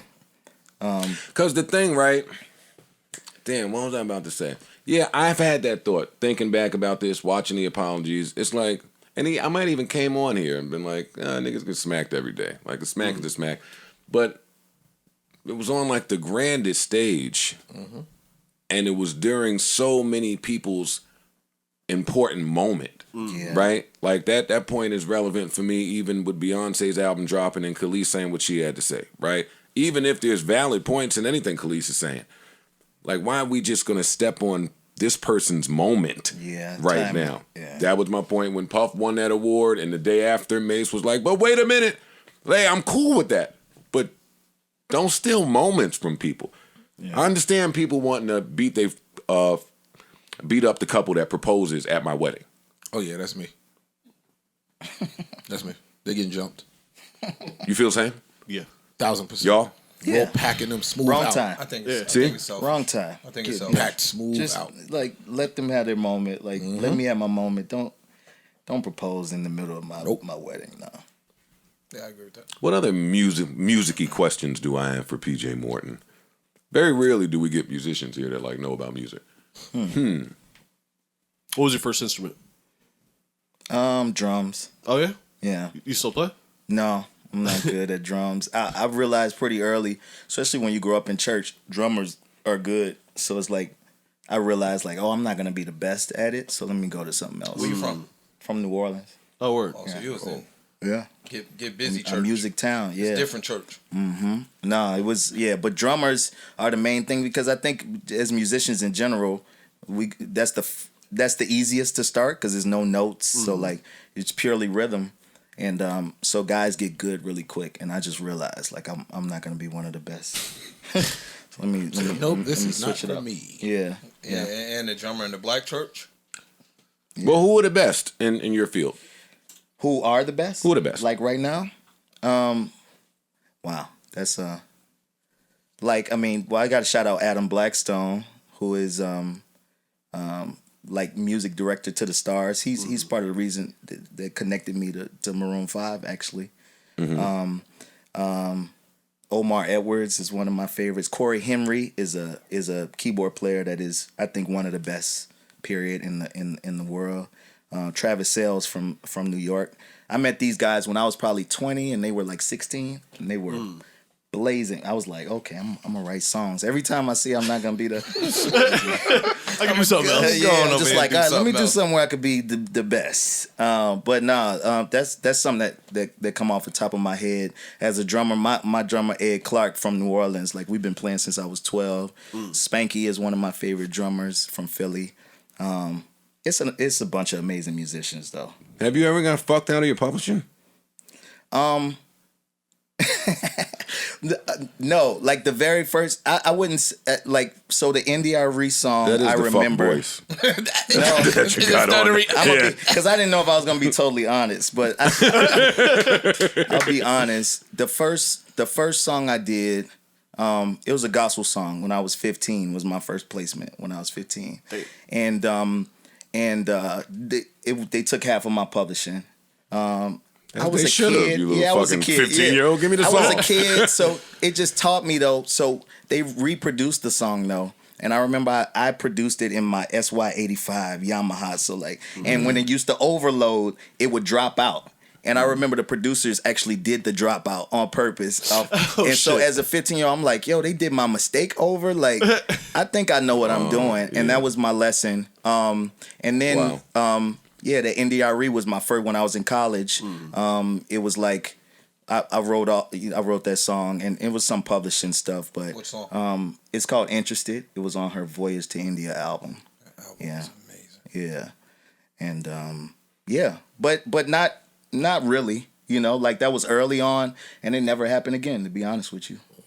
Never happened again. Learned quickly. Yeah, I did. But can you get fucked being indie? I don't know. I'm not a music. Well, I wasn't an indie songwriter, producer. You know what I'm saying? Like I was always working on major things. I was with Jermaine Dupri for years. After the Beatcox years, I always say they went and did Confessions. They did Confessions and Mariah and changed the whole game. Then I came in like, then they came and did Brian PJ. was busy. Yeah, Brian was busy. I came in and I was with Jermaine, but I went to JD school, and he's one of the greatest, man, at being connected. Like I'm not surprised that he has people talking right now because he's literally always thinking of like, how can we create a moment. And he's a genius at that. Yeah, that's that shit they called me and said, it was the moment. Yeah. I'm not surprised. He's about that pulse. So, but I went through that. So I worked on, Monica at that time, Jagged Edge at that time. So you can in that sense. Gotcha. But I never really did. It was always like respect, or I don't know. I don't know why. You're just a good dude. Yeah, I guess. Good dudes get messed over every day though. Talk about it. Wake that up. That is certainly true. Yeah, No, you're right. for sure. My last Stevie question to you, because I'm enamored by this. Is there anybody you think could see him in a verses? There's so many songs. Outside but it's 20 though. That's the thing about verses. Smokey Robinson. It doesn't matter because it's 20. So it's like it doesn't matter how many songs you have. Yeah, it's just 20 of them. It's just like, but it's the magnitude of every that one of 20 his 20 though is like one of those. The songbook of America. Yes. You know what I mean? Yeah. It's like of the world. So that would be tough. I don't think so. I think he's one of our greatest songwriters of all time. He's got a If crazy not 20. the, Yeah, I agree with you. Yeah.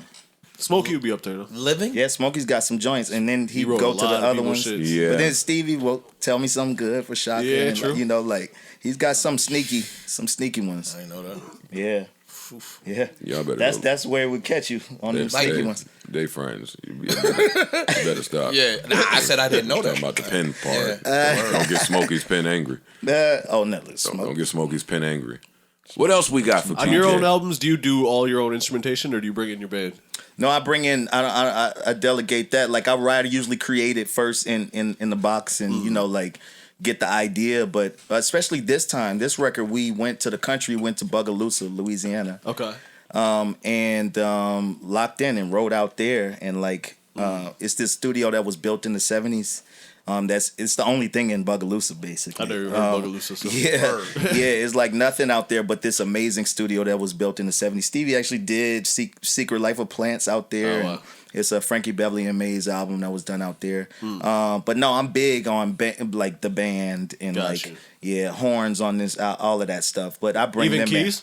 in. No, I play all my keys. Okay. Yeah. So, yo, you Nobody's write, gonna get that more than me. Right. You write music? Mm-hmm. That I take my hat off to them. Like, So you to write music? yeah, like, cause like I'm sure you do this, but where the fuck do that come from? You just have a blank slate and you just start saying, yo, the clarinet might be good right here, and then the trombone is good over. Like Kanye said, he just literally could see it. Yeah. Like that's Yeah, he's amazing got that thing to where me. you can see the notes, but I don't. I usually hear it when I'm at the piano. I hear it everything else. instrument. Yeah, everything else that's happening. But every producer is doing that basically. Yeah. You know, I mean, they're yeah. And would you play out of tune piano? Like where? To myself? Yeah, I mean, I've sat at out of tune pianos. I can't resist playing a piano usually. If I'm around one, it's like, let me just see. And pianos be out of tune pretty frequently. Unless it's like a for well-maintained studio or stage. Yeah, we have to tune ours at the studio like weekly. Do you think the depending on how average much is played. the average listener today? No clue. No clue. Nah, they know keyscape and it's in tune every why, time. Why are you even know? using a real piano? Yeah, a You know real what I mean? piano. Yeah, no, I'm old school, I guess, when it comes to that because they wouldn't relate to the out of tune piano. Huh? You could tell. Yeah, hell yeah. You could tell too. Yeah, for some, but I'm asking Joe. He rap, not you. no. I No, know. you could tell Yes. that. Really? Sounds like nails on a chalkboard. Know how y'all couldn't tell that boy wasn't singing in the right key? I knew that's where he was going. Yo, dog, stop. that. Yo, I knew dog. exactly where he was going. Yeah. And both of them jumped right away. Both Yo, of them. oh my God. Yeah, yo, it's Man, it's sitting this shit sound all right. Yo, it's huh? 12 octaves. He only hit 3. I'm like, Well, them three all right to me. Yo, What am I word. missing? Out of tune piano. I can't listen to a lot of that shit. Yeah. That's all I can had. tell when somebody frames some shit and it's off. I can tell. It's cool. Same thing. I'm Same with you. thing. Yeah, I'm with you. Same You can concept. spot a crooked house, right? Yeah, I'm with you, dog. Okay, I wanted to ask you about this song. I love this song. Originally. And, the original. and your for sure. version. Listen. But when I first heard this, I was very scared. Yeah. I know. I know the rules with classics. Okay. Yeah, I know the rules. Okay. And you knew that going into it. I knew that going into it, and I was having fun, and I knew it was a way, like it was a total different, and like how I kind of, I did this. I did "How Deep Is Your Love" by the Bee Gees a couple years before that, and it went real crazy. I love covers. Wait a second. Huh? I love a good cover. Yeah. People don't do it too And much. then the live one really went crazy with Yebba. This one won my first Grammy for it, but so going into this, I knew, but I was having fun, and I'm then going to find I got the blessing. My PJ boy Ray Morton. Man plays for Uncle Charlie, and he heard it. They were saying, we should do your version. I'm like, nah, don't get too crazy. But yeah, I got the blessing. I'm going to buy this. There you go, right there. Stupid, yo. Gotta look at it. That's me now. How Deep Is Your Love? I love that song. Yeah, me too. So the original went crazy, but then I did it live. I did Gumbo Unplugged live orchestra and everything. We did it in the studio here in New York, and yeah, that's what kind of that song specifically went kind of viral, and then we won a Grammy for it, man. For the live version, you want the For the live version. Wow. Yeah. That's a cheat code. The first version is when I was against Bruno. Yeah, and then we won for a traditional performance. So It's cheating. yeah, great Take song. it. Great song. That's such Take it. cheating. I'll take it. Take it. I'll take it. You take it too, right? What? That is such Twice a cheat on code. Sunday. That's not even a cheat though. That's actually more of a nod to musicianship. Word. That is true. Word. With a whole live band. Or the orchestra. death of it. What you mean? Nod to the death of it. Or to the death of it. Yeah. How many artists get to even be in these categories? True. Yeah. They don't do it. They don't do it. They could, but they don't. They won't. They don't want to hire musicians. We were going to talk about, and I know you have to go, you got a show to prepare for. It's all good. And shit, I want to get there too. So, All right. But we were talking about, we wanted to talk about Bobby Shmurda crowns Joyner Lucas the Master P of our generation for his indie rap success. Let's see. The shit I hate about the industry is they don't talk about Joyner Lucas. Why the fuck niggas don't talk about him? He could sit in his house and is actually making $250,000 a month off the shit that he's putting out that y'all are supporting. He's an independent artist that niggas don't talk about, and I like that shit. I'm only going to talk about the nigga really because he put a light. He like a Master P in our generation, the nigga who's up off only giving out 20% of his music off distribution that made over $20 million that nobody talks about while all these capping rappers out here. All right, I'm done reading this. What do you think about today's definition of independent? I think it does get cloudy sometimes, but this to me sounds like somebody who was on a major and is just starting to understand how independence works. Because I know not a million, but I know a lot of Joyner Lucases that are in these indie systems, that are in the Empire system. Like, shout out to Ghazi. He allowed for these guys to see this amount of money. It's not just We love you, Ghazi. Yeah, it's not just Joyner doing that. I mean, that's not rare to me. What I'm reading. But it literally sounds like somebody who went into that major system, got all that money, and they was like, "You can't do this, and you can't." And now he's just realizing, like, "Oh, wow, you can do this." But I think that is a slight to Master P because Master P wasn't about one record or one artist. Bobby Shmurda's young. What made him was the fact that he employed and made a bunch of records go for a bunch of years. You know what I'm saying? And got a deal that nobody will get again. Exactly. Yeah. So I think one of what he was saying though is that we don't hear about it as much as we should.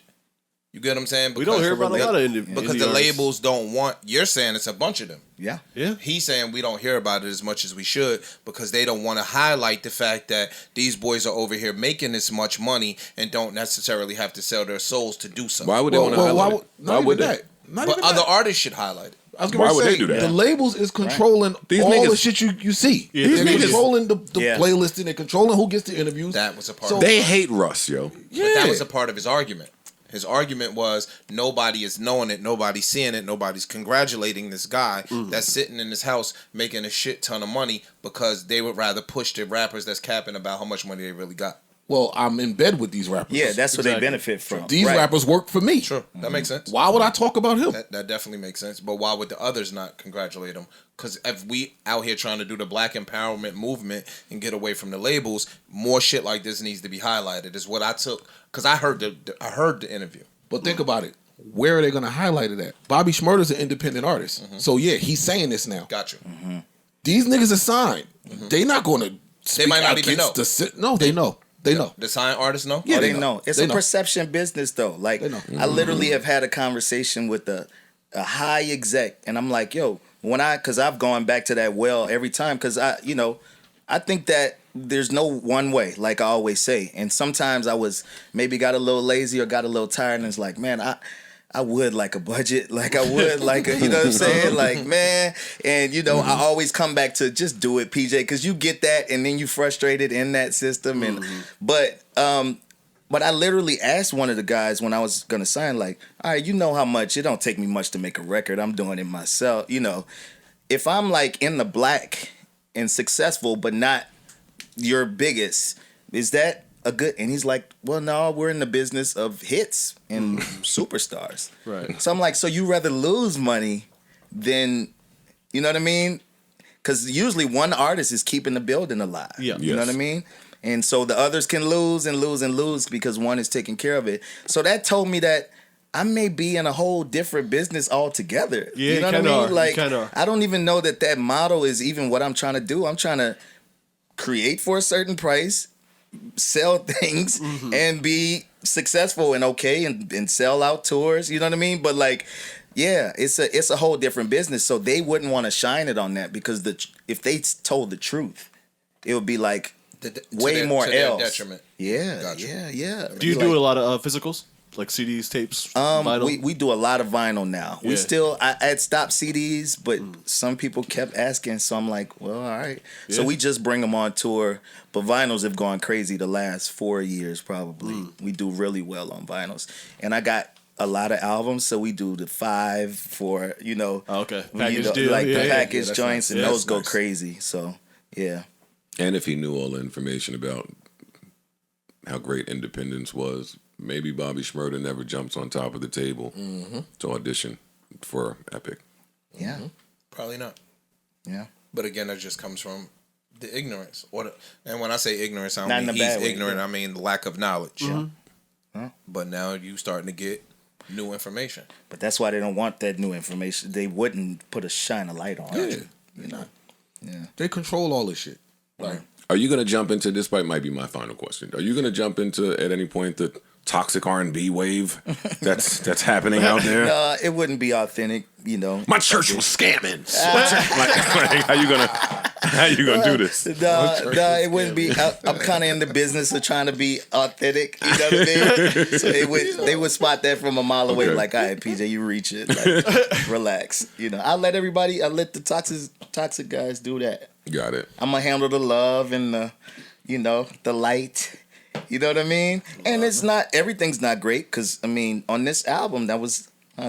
Looks how she look. Now we were really going through things. Please Don't Walk Away was real. Like, Stop. Shut up. okay, all right. Okay. you don't see her face? Look at her You see her face? Yo, stop it, was yo. on- That face is no, that was real. She was almost gone. You don't even know what toxic is. She might have been walking. She might have been walking away, and he was like, "Don't run, though. Thank God for Come my back." manager. He helped me a bunch of times, but Yeah, that was push your real. So strings. like, I'm not saying perfection in these records, but like honesty, and it's like, and like, Was there dishonesty when she was about to walk away? what you mean? What you trying to get Yo, right don't now? answer that. Yeah. Don't answer that, Don't fam. answer Don't She's answer right that. there. Don't answer that. Don't answer that. No, we always honest. Audible out of that one. Oh, wait. Yeah, Did that. no, just like you. Always. Oh, God. Yeah. Well, I think that sums up our interview. Yeah, Oh man. Yo, I'm so glad that you were able to stop by before your show, man. Me too, man. I'm a And I huge appreciate you fan. having me. Yeah. You might be an even better person than an artist, man. You're hilarious. Oh man, appreciate you, bro. Hey, that's a lot to come do this and then go do a show. Oh man. I'm hype about this tonight. barbershop talk. In these pants, I saw him. I yeah, saw with the cuff, The light one. swagged them out, Nike stopped to you see what's going on. Oh, no, I've been seeing that. I've been seeing You that. don't see the Gucci ring. I did see that. Little G's That's on. my wedding ring, man. I know. I know. You got married to Gucci. 13 years old. What's Yeah. her name? Huh? The Gucci lady? The- Oh, okay. I thought you know. no, My bad. I just wanted to stay fly when I got married. I want to do a I didn't ring. want to lose Yo, it. you saw the Gucci movie? Yes, I did on the plane. I did actually. not. I did. I seen it on the plane. I did not. He saw the Elvis Wasn't movie that too. bad on the plane? Oh, I Nah, she didn't was see alright that. on the plane. That's what I watched. Yeah, it was that, alright too. on the plane actually. Stupid, yo. Are you guys gonna thank PJ Morton? Oh, yeah, PJ, yeah. thank He you, has to man. go. Thank you, Thank bro. y'all. Thank you. Round of Appreciate applause. Hold Thank up. you for coming kicking with us. Yeah, thank y'all for Friend of the show, PJ Morton. You have an open invite anytime you're in town. Tell Stevie we said hi. You know what I will, mean? man. Like, Stevie, fucking Babyface, I don't know Babyface. JD. Charlie Wilson, JD is my JD, guy. NDRE, Nas. Jill Scott, Nas, Jagged Edge, Montel the whole room Jordan, 5. Domino. Who else? Cool. Yeah, Cool G Rap. This nigga done worked with everybody in the world. Mint Condition, Stokely. Oh, Stokely, yeah. Jimmy- Christmas album. Yeah, check out the Christmas picture. He playing. He like, oh, yeah. The Christmas album is jamming. Like Stokely smashed on that. Oh my Yo, God. get out, yo. We thank PJ Morton for coming by. Oh my God. Thank y'all. Yo, you know, I'm gonna have to go back to your little latest song. Maybe she was about to leave. All these songs is like, don't leave. Hey, fam, you don't see her doing It's not a maybe, Joe. I'm telling you. I ain't got to hear a no. I see her face over there. Yeah, but And I see his man over there like, nah, nigga. I had to be the mediary, nigga. Like, yeah. But this is the thing, because every woman has the story of I was about to leave, and while that might be juicy, I like to hear from the men about how she didn't. Yeah. You know what I mean? How you didn't though? Yeah, I did some wild shit, but was you really going? No, I mean, Reb, you gotta fix some shit sometimes. Of course, fix some shit sometimes. Absolutely. All right, go ahead to the Apollo, man. Appreciate you. Anytime. My pleasure. Hey, don't fight in the car. I'm joking about what I'm saying. This is just for content. Hey, hold on, let me get up. Oh, My God. I'm getting old. Oh, PJ, love. Yeah, all love. Appreciate you. Hey, good meet you both. Same. Word. Nice to meet you. I'm glad you worked it out. I'm glad you worked it out. Yeah, Parks. I'm glad you worked it out. Guys, Married dudes want to relate to each other. I done did a Justine a many nights, nigga. Stupid. All right, microphone check. 1 2 1 2. Shout out to PJ, man. That was great. PJ is awesome, yo. Like, he's really Came in here to stun on us real quick. That's why I don't do interviews. They all just come in and stone on us. Yeah, nigga was, Stevie. Oh, y'all know him as Stevie Wonder, my bad. Please leave your message. No, ain't no leaving You call him message. Stevie? No, I don't have Stevie's phone number. Text him. Please leave your... Damn, kids. All right, mic check 1 2 1 2. I was calling Melly, who stood us up. Oh, damn, she's supposed to come through? She's supposed to come through last Send me her week. number. I'll call her for you. Don't worry about it. I got you. Oh, all right, I won't, but I'll just try to get her back here. Shout out to Melly. All right, we have to end this thing. I don't want to end it. I feel like you get points with the fans when you say, yo, I just want to keep going. All right, we are out of here. I think on my AMP show on Monday, I might play nothing but classics. It might be a classic type of Monday. We are gone. Keep us in your prayers or don't. Whatever. All right, we are gone. I hope y'all enjoyed this pod as much as we enjoyed giving it to you. Sing along out there like a family. Hey, that's good enough. That's good enough for me. We niggas. Let me hear audience. Hey, little crowd participation. I know y'all was there. I ain't got to hear you. I know you was there. Keep us in your prayers. Lord knows we need to be there. Until the next time, baby. Adios, arrivederci, peace, hasta la vista, au revoir, so long, goodbye, and all that good shit. Life is a series of moments like this one. Let's go. All right. Same time, same place next week. Y'all know the vibes. Do remember the baddies are insecure, the stagnant women want to travel, and the closed-minded girls want you to teach them things. Hey. What y'all doing tonight? Anything fun? Anything fun and exciting? Nah. Fun, exciting. Going upstate. Tonight? Yeah. Okay. Nope, nothing. Drive carefully. Yeah. You know I Pick will. my baby up in the morning. All right. Dad time. Yep. I ain't doing shit. My heart is a yearning for ya.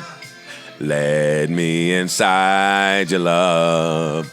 Oh, my heart is a yearning for ya. Y'all pick up your partner. Inside your love. Let's go! Y'all will fuck up a classic, won't you? Yo, we gone, man. Everybody enjoy their weekend. We got real good weather in New York. Enjoy your pool day, your great adventure day, day drinking, whatever you went to, yo. Have a blast. Head on a swivel. Please be safe. Shootings are still up. Crime is still in effect. Don't feel comfortable out here. No, Joe Budden. Enough, Daddy.